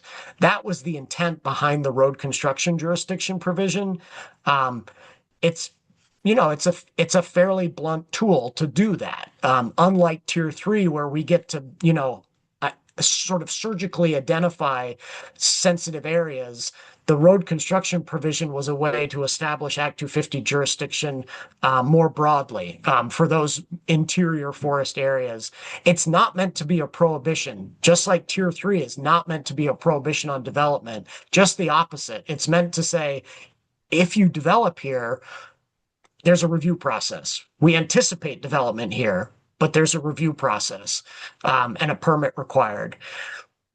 The point about reducing land values is a really good one, and I've been hearing that a lot from the realtors who are part of our working group and elsewhere, as well as property owners. And I don't have a good answer for you on that. I'm not a realtor. Whether or not the need to get a permit to build a long road or driveway into a property, whether that actually affects the fair market value, I'm not sure. I think a lot of realtors feel like it will.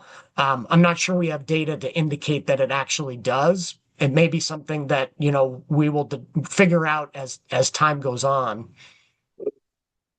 But the issue and the concern I'm hearing is the realtors, I'm sure they can afford it.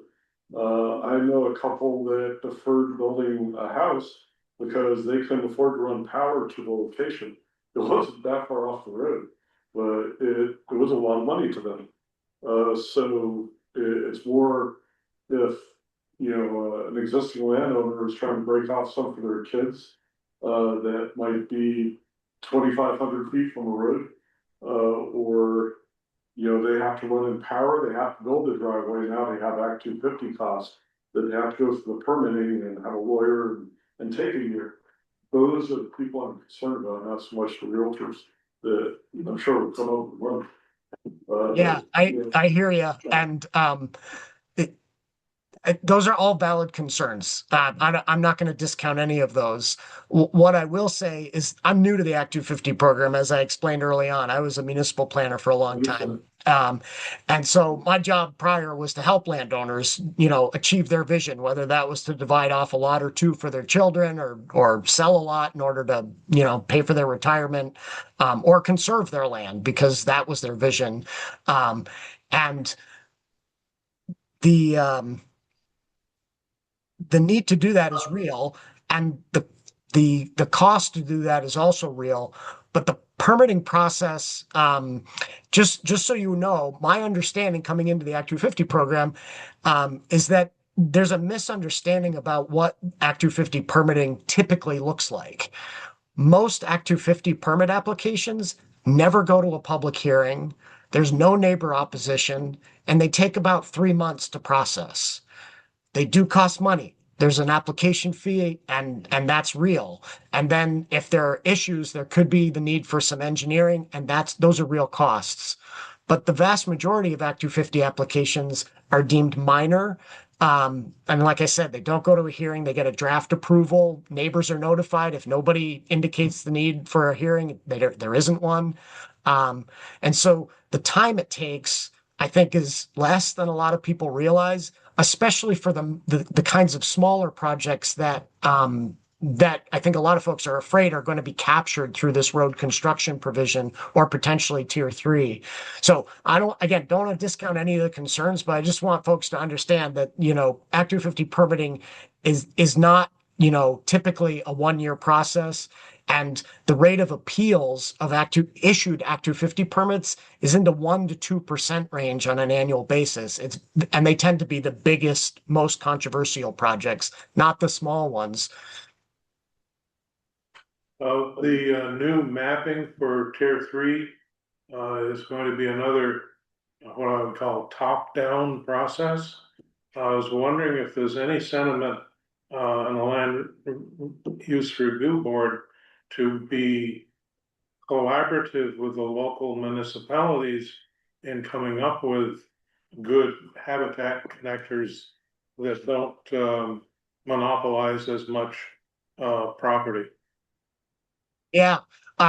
So absolutely. And that's why I'm here tonight and why I met with some Grafton folks earlier, is to try to have those lines of communication be open and be able to repeat, and have the conversations multiple times if necessary.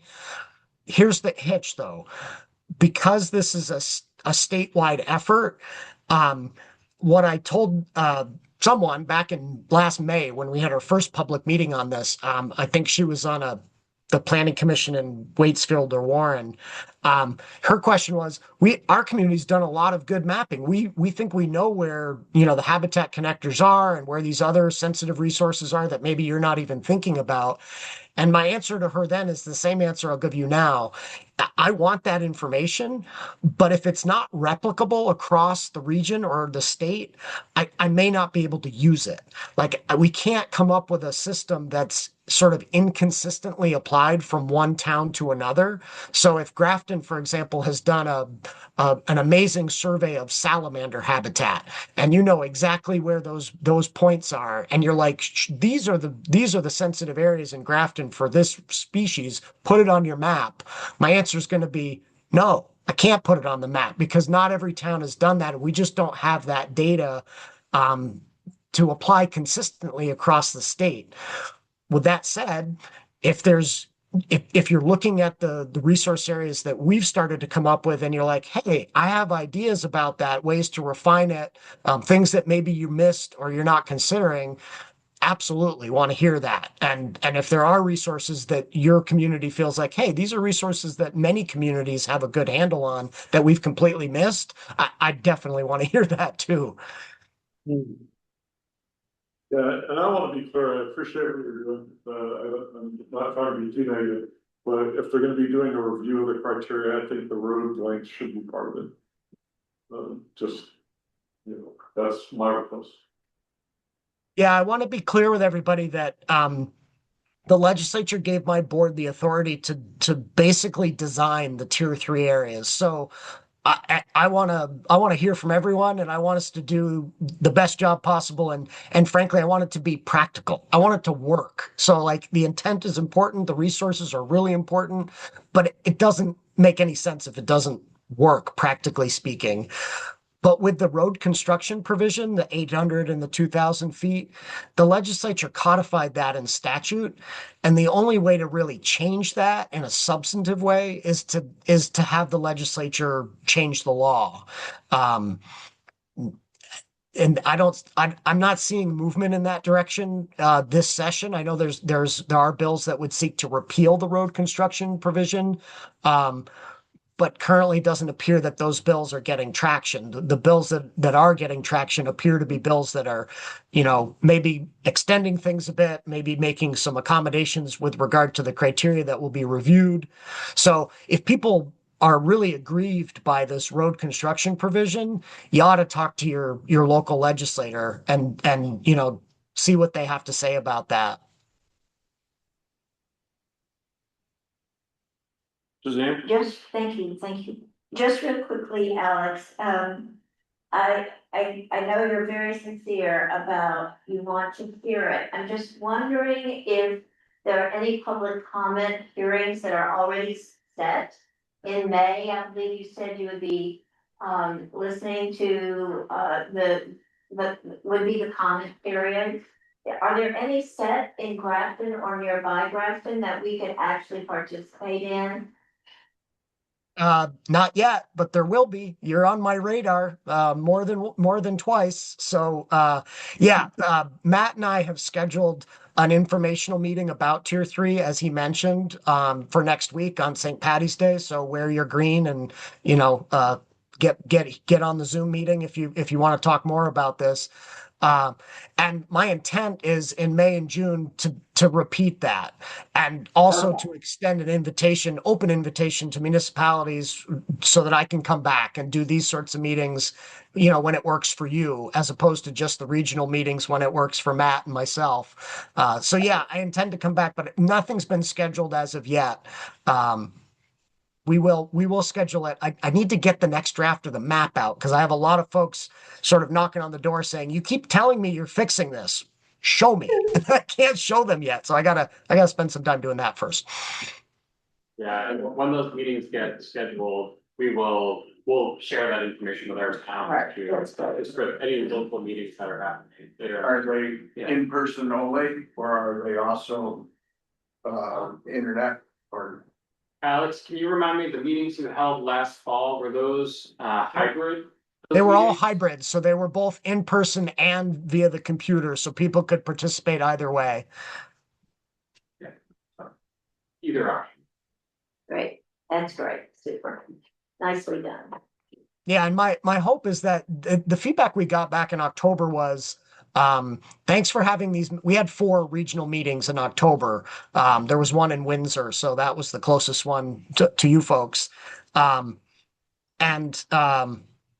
any case, we were in Newport and Morrisville and Windsor and so the feedback we got was, thanks so much for having these meetings, but I talked to my neighbor and I was at the store and nobody else knew about this. So A, do a better job advertising, and B, do a better job getting the word out. So my hope is that once the next draft of the mapping and the rules come out in late April, that I want to use folks like yourself to push this information out at the municipal level. That's the place I'm most comfortable anyways from my past experience. So, and you appear to be doing a good job of that in terms of getting the information out to your community.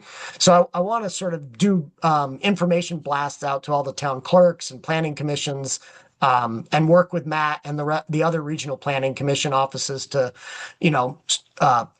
stir this up as much as we can, get as many people aware, try to get people out to meetings, and the like. Alex, I have a quick question, getting back to your mapping review. Are you taking into consideration the Endangered Species Act and how that's changing? We're not, because, like I said, the rare, threatened, and endangered species data set that Vermont Fish and Wildlife maintains we already determined is just too incomplete to be part of this tier 3 mapping. I'm formerly a wildlife person. That's what I went to school for. I would love to have more specific wildlife resources included in this tier 3 mapping, but we just don't have appropriate data for that. So changes to the Endangered Species Act, not really relevant as far as I can tell.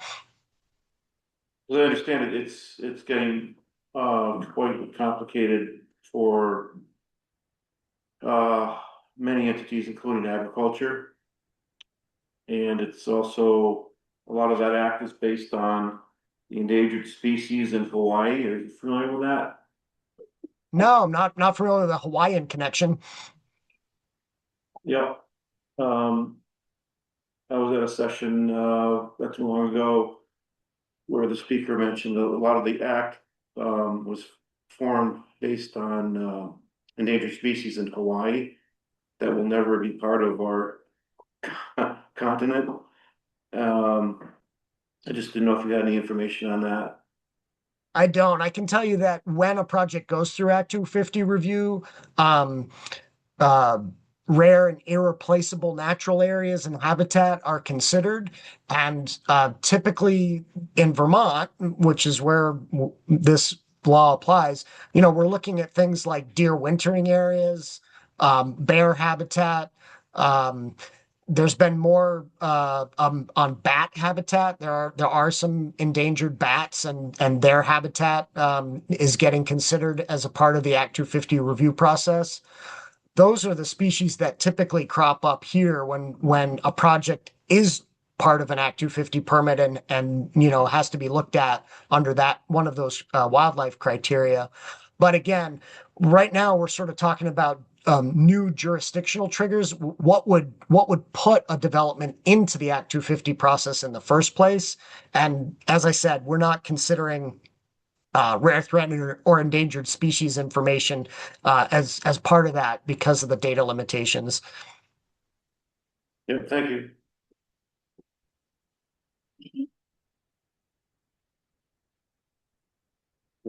Alex, I'll bring it up. You seem to be winding up. You talked about habitat connectors, and what I have in my head is that Vermont is nearly 80% forested, and if you remove the hamlets and villages and the cities and roads and so on, and the large highways, especially paved ones, then the only issue to me are fences.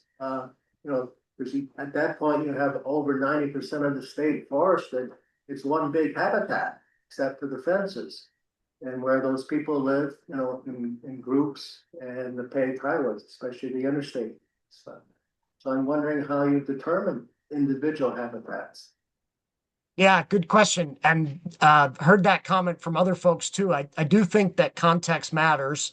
And the sort of the matrix that you're looking at, whether that matrix is a developed landscape or an agricultural landscape, or whether it's primarily a forested landscape matters.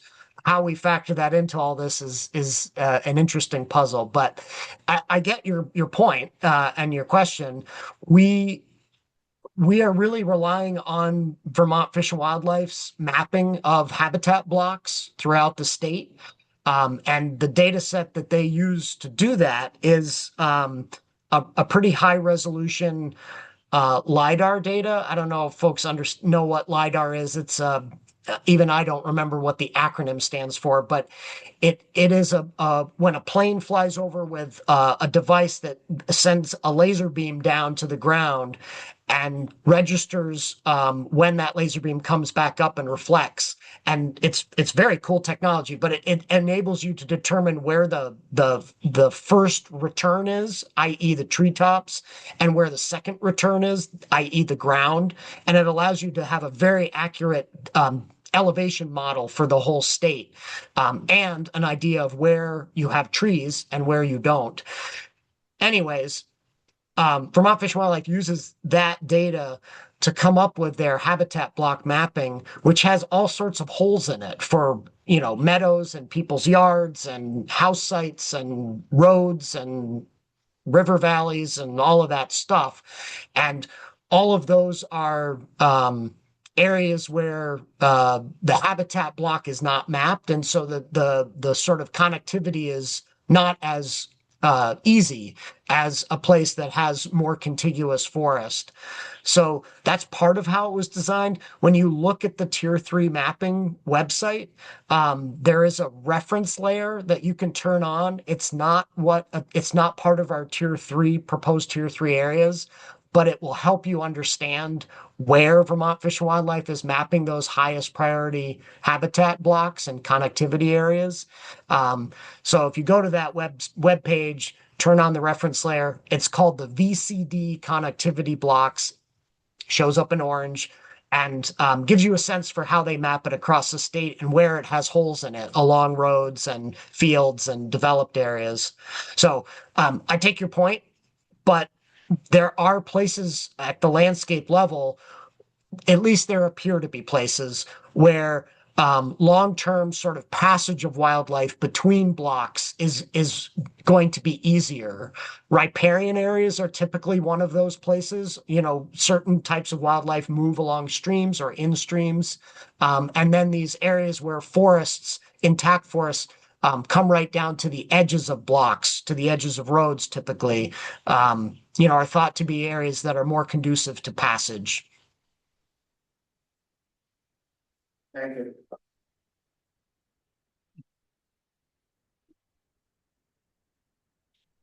Anything else? I don't have anything else, just a reminder about the meeting next week. And again, this meeting information is up on our website, the Regional Planning Commission's website. If you're interested in joining the public meeting next Tuesday and learning more about Tier 3 and the global mapping process. Yes, you'll get an actual presentation at that one with some slides showing you examples and the like. So happy to see any of you there, but also know that I'll be back around. Maybe Matt will too. In May when we have the next draft of the mapping and the next draft of the rules.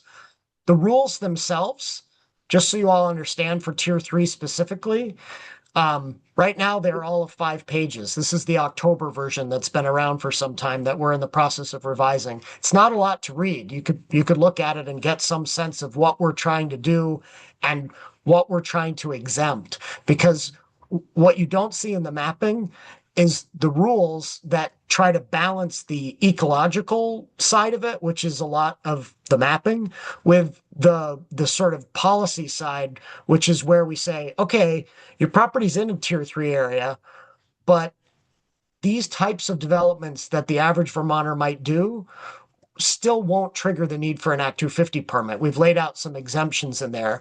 It's our goal that nobody should have to get an Act 250 permit to put an addition on their existing home, to put up a garage next to their home, to improve their driveway that accesses their home. So there's a whole host of exemptions that we built in to try to make this a little bit more reasonable and practical. And the new version of the mapping that I'm talking about that you'll see towards the end of April will be accompanied by a new version of the rule, which will flesh out those exemptions even more. I've been trying to push the board to a place where somebody could actually build an entire house within a Tier 3 area and not trigger the need for an Act 250 permit.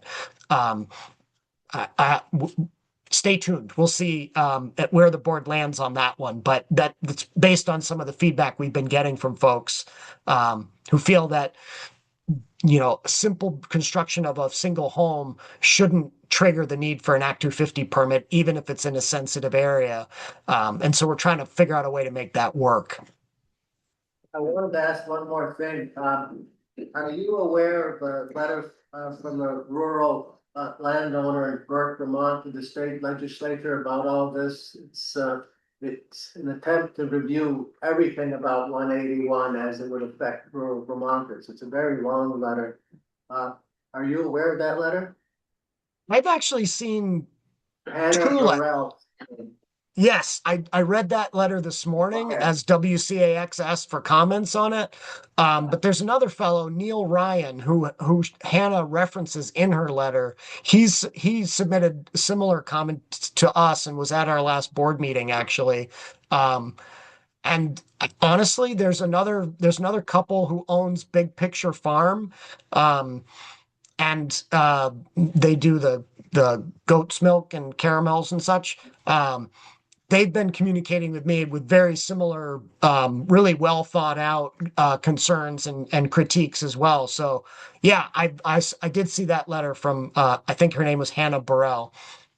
I wondered, how you were responding to it, if you found that an important piece of information from a rural landowner like as we have in the. Yeah, I do find it an important piece of information, and I'm having personal conversations with people like that just about every day, it seems. Because I'm telling folks, just call me. I'm happy to talk about it, and talk about your property if you want to specifically.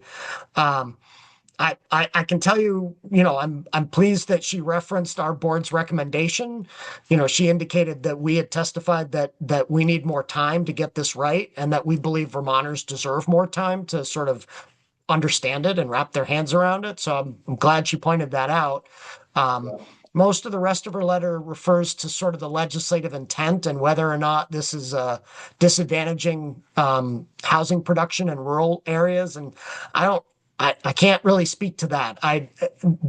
My board's job is to do the best we can to implement the law with input from Vermonters and to make it as workable as possible.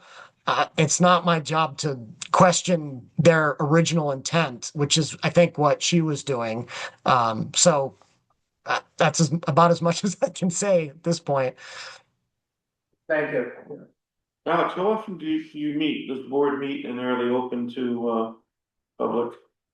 Yep, we meet weekly. Every Monday we have a regular meeting, and we have we're anyone's welcome. They're hybrid meetings, so you can join from the comfort of your home. There's a section for public comment right at the beginning of every meeting. Public comment on things that are not on the agenda. So if you just want to come and say your piece for a couple minutes, you're welcome to do that at any of our meetings. And then for the actual agenda items, which we post on the website, just like you do for your meetings, if there's an agenda item that is important to you or relevant, you can listen to what we're saying, and then there's an opportunity to speak on that particular agenda item as well. So yeah, every Monday, typically 1 p.m. is when our meetings are. Thank you. Excellent. Good. Sure, good, yeah. Yeah, good. Yeah, thank you very much. Thank you, Alex. Yeah, Hey, you're welcome. Can you plan on when you have your new mapping available to hold another meeting here? Absolutely. Yeah, like I said, you're on my radar. So Yeah. and you're clearly interested. So I'm happy to, once it's available, reach out. And who is the right person to reach out to there? Well, yeah, it could make sense, Alex, if it makes sense to hold one of those public meetings here in Grafton. If the town is willing to host one of those public meetings, Yes.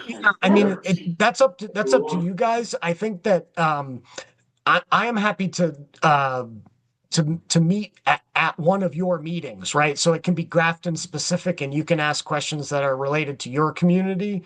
I'm also happy to work with Matt to have a more regional meeting where all the communities in Windham County can come and hear what other communities are saying, and that's a beneficial thing too. I'd like to be as flexible as possible, whatever works best for your community.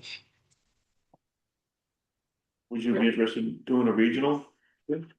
yeah, If you're one of the towns or. yeah. Yeah. We can think about it too, but if we do want to have a regional meeting here, I can coordinate with Alex and with the town to get that set up. It would be later in the spring. Yeah, would the Wyndham Foundation have one of their facilities available, or the school, maybe school would be best? Do an RSVP or something so they Yeah. know numbers. Sounds like we'll figure it out. Yeah. And We'll yep, have- we'll have a catered beer truck. yeah. So if again, I just want to make sure I'm talking to the right person from Grafton. I know how to reach Matt. So if Matt is the person you want to sort of delegate this to, I'm happy to work with Matt. But if there's somebody at Grafton, someone on your planning commission or your town clerk or a select board member, just tell me who they are, and I can make sure that I'm talking to them too. Yeah, well, we'll share information with Matt. Yeah, we can. Be the select board or the town administrator. Yeah, we are town administrator, select board chair, Yeah. planning commission. Well, Yeah, figure it out, but yeah, like at some point it might make sense to put Alex directly in touch with the town, just for coordinating, so I'm not. yeah, that would be Morgan when she's back. Yeah. Our town administrator, Alex, she's currently out on maternity, but she'll be back shortly. She'll be the Okay. best. Yeah. Yep, town administrators are great. I'm happy to work with her when she's back. Oh, excellent. Well, thank you so much. Yeah, thank you, Alex. for joining. We've got, Thank is the you, timer- everybody. Yeah, is that Meg? Who was that? That was Jessica. Oh, Jessica, thank you. Hi. Is the Conway team still with us? They say not for better good. They're there for most of it. Yeah, they wanted to listen in on this, but they also wanted to know when we could meet with them on their project for us. That's the flooding project that they're doing for us in the village. They wanna meet with us either at some point the rest of this week or Saturday.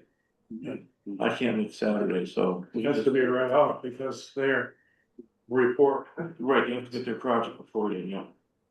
So I don't know if we could figure a time. I'll reach back out to them. Is there a better time for us? This week. Yeah, you around? I can do most evenings or Saturday morning, I can't do Saturday afternoon. yeah, they were kind of edgy towards Saturday.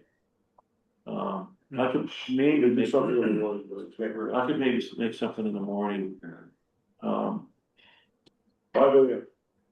Not that early. So yeah, 9, 10, 11, but I'm picking my daughter up in the afternoon. So. Yeah, it'll probably just be maybe an hour get together with them. They wanted to show us what they came up with for their project. Where's it? It's the Conway School, What school? Conway. They're down in Northampton. Yeah, or Yeah. Amherst, so Yeah, part of the college team. yeah. We're doing a project on assisting villages in flood prone areas.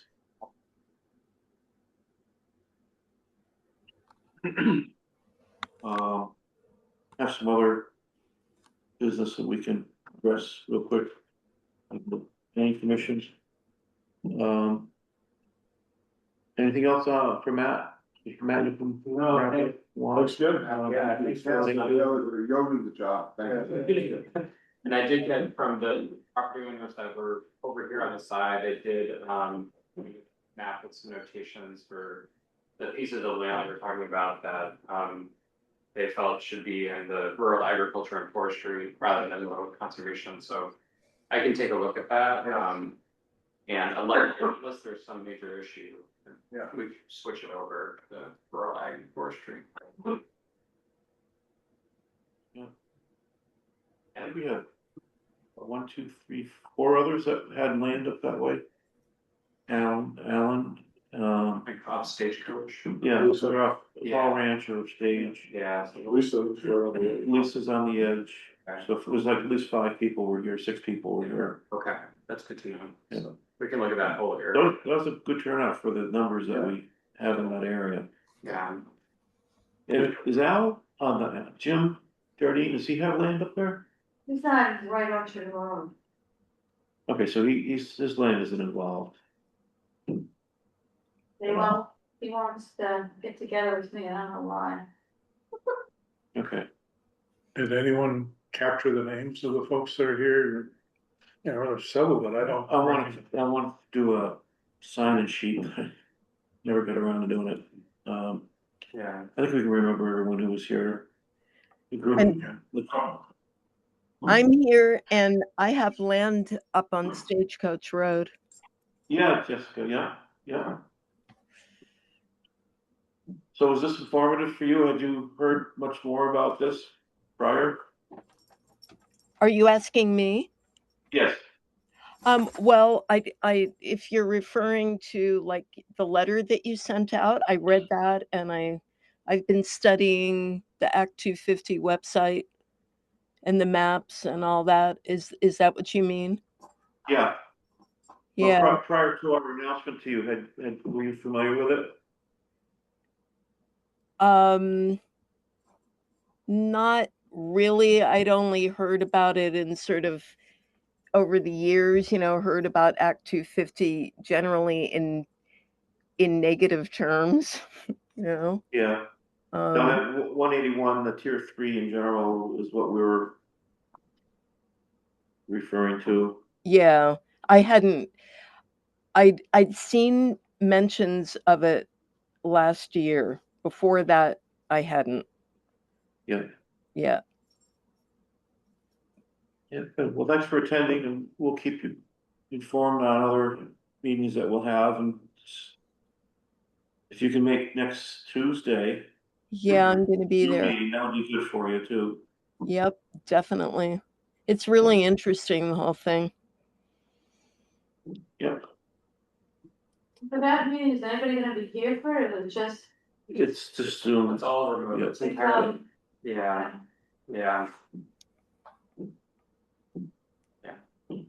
Okay.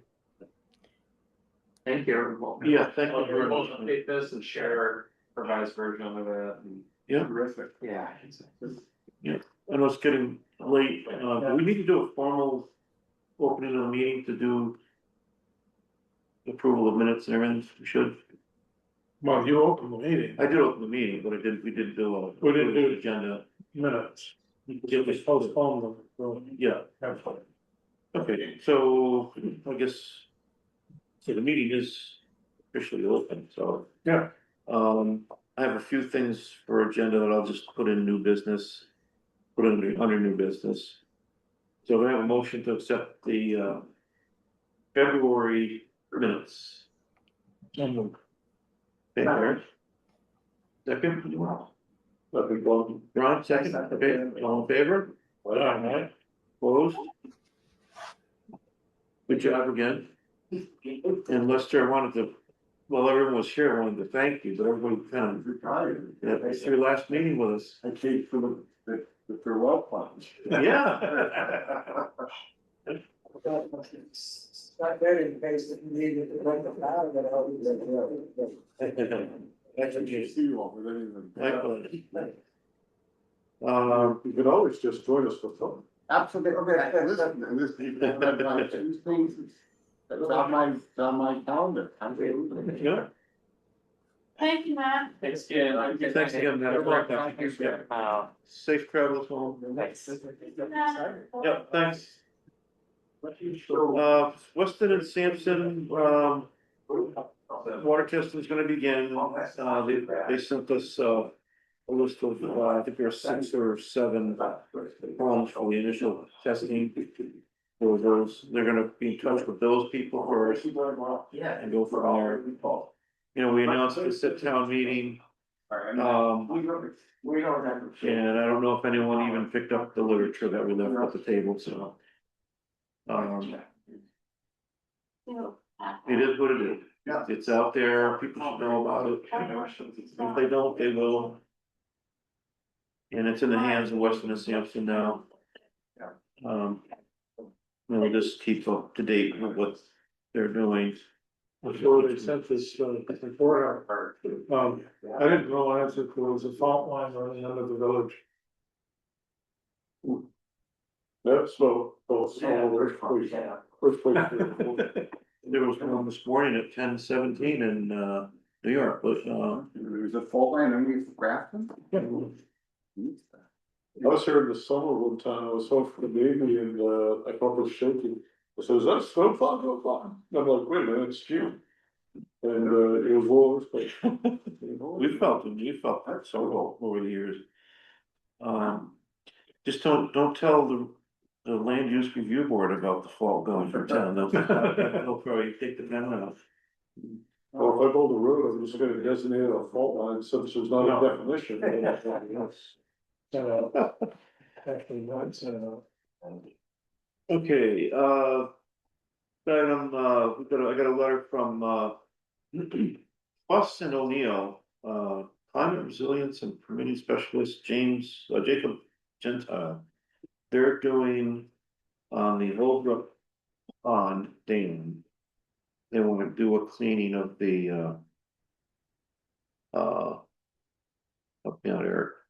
they wanna dredge the pond, take the sediment out, and they wanna repair the dam and the spillway. Which pond is it? Yeah, Holbrook, it's over on the Cambridgeport Road, basically goes between Cambridgeport and, Martinsville. So, basically the height of land on that road. There's a big estate and it has a pond. Yeah, it's beautiful. that Beautiful house, beautiful carriage house. carriage house. And that's in Grafton? Yes, Yeah, just barely. You're talking about the White House on Yes. the, oh my goodness, so Yeah. that, so that. houses. Houses, and with the barn. with the- Yeah. Yeah. So up back there's two ponds, there's a feeding pond and then the pond that they dammed and. Yeah.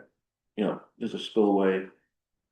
Town line goes through there and it sort of hits and misses the road going down through. We go through the pond? No, It's actually path. it's, If you drive over it, you'll see signs, welcome to Grafton, welcome to, kind of difficult. I can envision. So he indicates that on the planning commission website, he was able to find a building notification form. we do have such a thing. And the interim administrator advised that the building notification form is only to be used when new structures are being constructed on a parcel. Is that correct? And it's not enforced either. Okay, so it's not a new structure or anything, it's just. Yeah. So the other thing, I think you mentioned it when I talked to you earlier, was anything they dredge out, take it away so that it can't get back in the waterway, that's. Yeah, Help I- real quickly before 181 comes in. And as long as it's not in the floodway or floodplain. Is there a floodplain mapping through there? oh, well, it might be river corridor, but there's no floodplain there. I've never seen that, before, Um, that I remember. they're fixing the dam and, even if the dam were to go out, the topography is so, well, it's not steep. It's flat, it's all flat. yeah. So it wouldn't really cause any real big damage downstream. So, not at all concerned about the dam being fixed. I'd like to know that the sediment's being taken care of in a way that keeps it from being washed back into the watershed.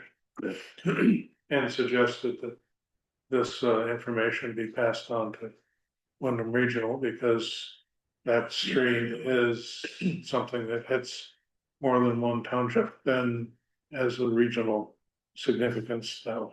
First down in Saxon River. Well, it hits That's what I know. Grafton, Rockingham, and eventually gets in the Saxon rivers. Yeah, So it's just Rockingham and Grafton. yeah, really. So do I contact Wyndham Regional or Just send them, just send forward them this to that email link, thread Yeah, to those two people in Wyndham Regional. That should be sufficient. They may come back to us with interest and concerns, but those are the, yeah, well, we don't want this guy to have to go through 2 months of no, process either. no. But on the other hand, Wyndham Regional should be aware of it. Yeah. Just my opinion. Well, it sounds like this is what they do, so.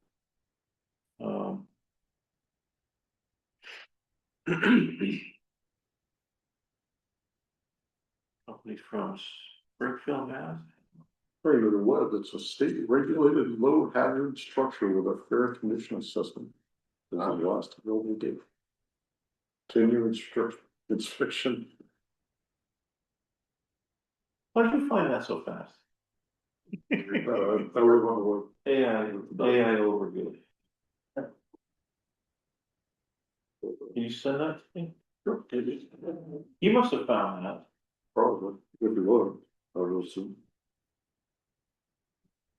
Okay, so I'll follow up on that, and then, one quick item, the town of Athens public hearing announcement. For their town plan.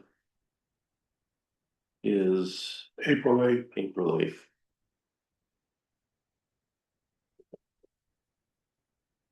So they've done their. Notifying of the adjacent towns. They've notified us. Does this thing still need to be posted? Downstairs? Well, the information should have been sent and probably tells you on there, the town of Grafton administrator. Right? I think it just came to me. Well, it came to me too. But I forwarded it to Morgan. So it's in her hands now, or shot it. Yeah. Just. Town of Grafton, oh. Yeah, right there. Town of Grafton, so they would have already sent it. You doubled up on it, no big deal. Alright, so let's be notified. And then the last time I've got Clayton Thompson. Sent the formal letter to the select board if his interest to take Lester's spot. It's too bad we didn't have him come for tonight's meeting. We also should put something in the Grafton News because nobody knows that. I think we did, Like it's- it has been out, Yes, in the Yeah. Grafton News. I think so. it went out, Okay. as soon as we knew, it went out in January, I think. Okay, good, all right, So it was notified, it was noticed, yeah. good. Notified. So the select board is taking it up at their next meeting. Yeah, right, it's on your. Yeah, Kathy had a letter, but that was the organizational meeting and Peter was just kind of getting. Yeah. Settled. So we decided to do it at that thing.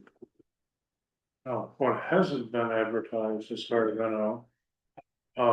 Is the open position now for a commissioner to the Wyndham Regional Commission. Cheryl Kaufman has decided to step down. And so you need to be looking for somebody to be the second commissioner from Grafton.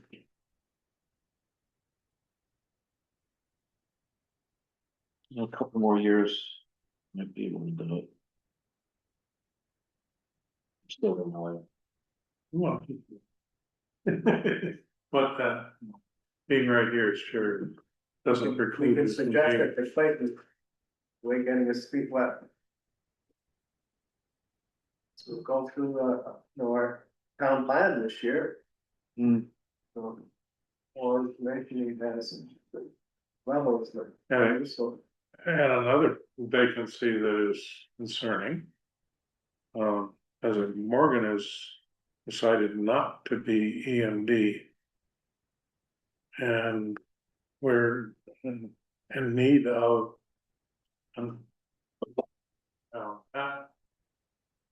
That's a skill set that, pretty rare. It's not one that you can just hook somebody off the street. Any thoughts on that? Well, Cause Bill's completely done that, right? he He brought it up at the town meeting. Yeah, yeah. He's looking for a replacement. Yeah, I think he's been deputy EMD now for a couple of years, as I have been. But with Morgan stepping down, I think, and you know more about this than I would, or the intent was that he would take over again as EMD until such time as we found somebody else. Right, which he wants to be sooner rather than later. But we don't have someone. That's a difficult position to fill. Yeah. Yeah, think about it. So that maybe in a few years, not, well, I'm working full time, doing select board planning commission and trying to get a few ski days in a row every winter as well. Well, we're limited with who gets involved in town, really. Yeah, we're limited with that, and we're also limited with the skill set to be able to run an incident. Some of the fire department people. Well, It'd be too much for Robbie. Yeah, it would be a It would be a big lot deal more for than him. What if you were deputy and someone else? Has anyone asked Rich Thompson who might be interested? I know he tends to shy away from these things, so. He was at one point. He really doesn't have the skill set. Okay. We're still recording. This was. Strike that from my record. The skill set requires someone to not only be facile with the operations of the National Incident Management System, but also to work in basically the two categories that fire and rescue never get into for any great degree, and that's finances and logistics. So it really asked for someone with both the operational aspects of things, which many people in the fire department probably can do. Yeah.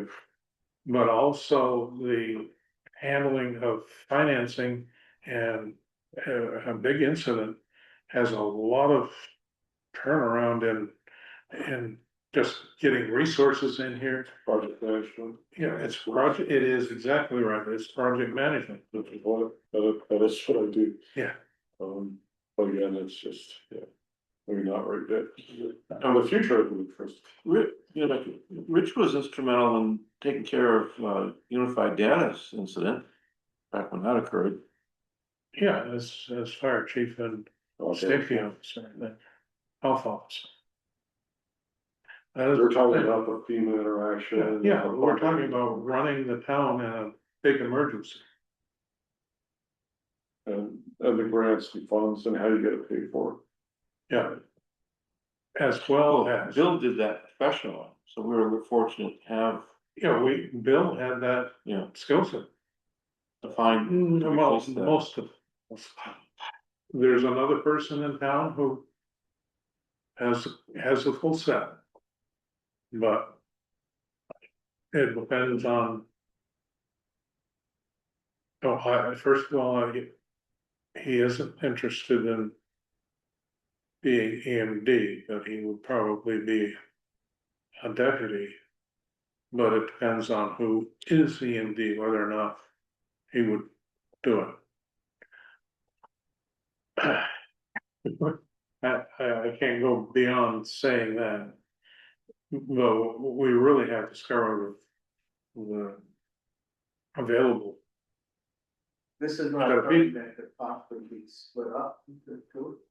Just means one person had it all in their head. You need somebody at the top as the incident commander. Well, one could be the incident commander with all, and another is administrative that can handle the grants. There are section chiefs that go under that, but it is a pyramid structure. I don't know if you probably joined the fire department before it became an issue to have NIMS training. But the National Incident Management System is a very structured kind of administrative, model. And all fire and rescue incidents are supposed to be run in that fashion, but they never, in my experience, go beyond basically the operational or maybe communications sections of the structure that is built. You know, like an Irene incident or a 1996 flash flood, like the ice storm we had up north that took out all of northwestern Vermont and northern New York and up into Quebec. You get those kinds of incidents and you have to have a handle on operating the full gamut under project management of the things that go into DIMS.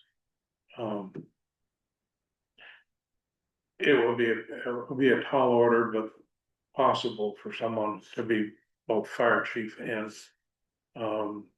director. More likely, if we could strong arm Keith Hermes into the role, I would guess there's probably less needed in most cases for personal injury kind of issues that will probably allow him to be an EMD better than, say, Robbie as a fire chief. That's just my guess. We really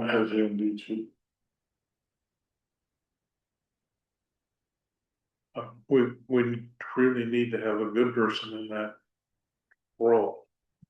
Who understands things, who understands the project management. And basically wants, we also, and I'm doing some personal coach work with Peter Richardson now. We also need to get everybody that's in the select board and several other locations in town, like highway department, school administrators, all on board with the basic HIMSS training. We had that at one point 15 years ago, but don't even know. Fortunate to have fire and rescue people on the select board. So they've had an introduction to it that at least won't be a shock to them when it gets imposed. Because it really is can be an awkward situation where you get a declared emergency and you get the delegation of authority to EMD, and all of a sudden the select board chair has to be taking his cues from the EMD. If that happens to be a former corporate CEO, boy, do they get their tail in a twist. So need to go out there and beat the boondocks for somebody who can do all of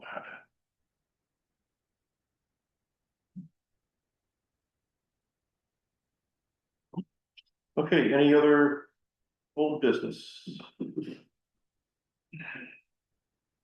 Public comment? Think that's right away. Next meeting is April 14th. That may be too soon to have another meeting with Plymouth Regional, so maybe the May or June meeting would be better for that, or doing the regional meeting somewhere in between there. Maybe we, Just for May. Maybe should you know, be put off anymore, but I don't think we needed to. is there anything else for the next meeting that we should look at?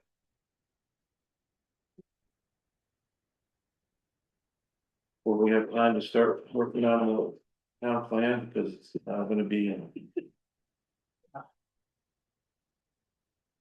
I'm thinking, when do, that's what was you know, support.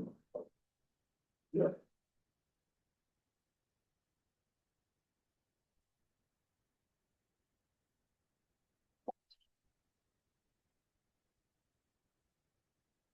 Yeah, I have, okay. Good. Do you want me to pass this down or, I mean, yeah, She put it pretty much forward. yeah, whoops. What about the whole thing? Yeah.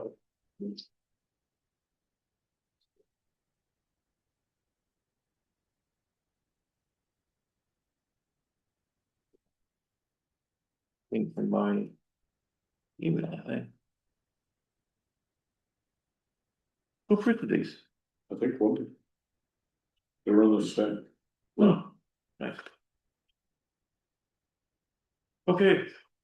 Motion to adjourn. Okay, all those in favor?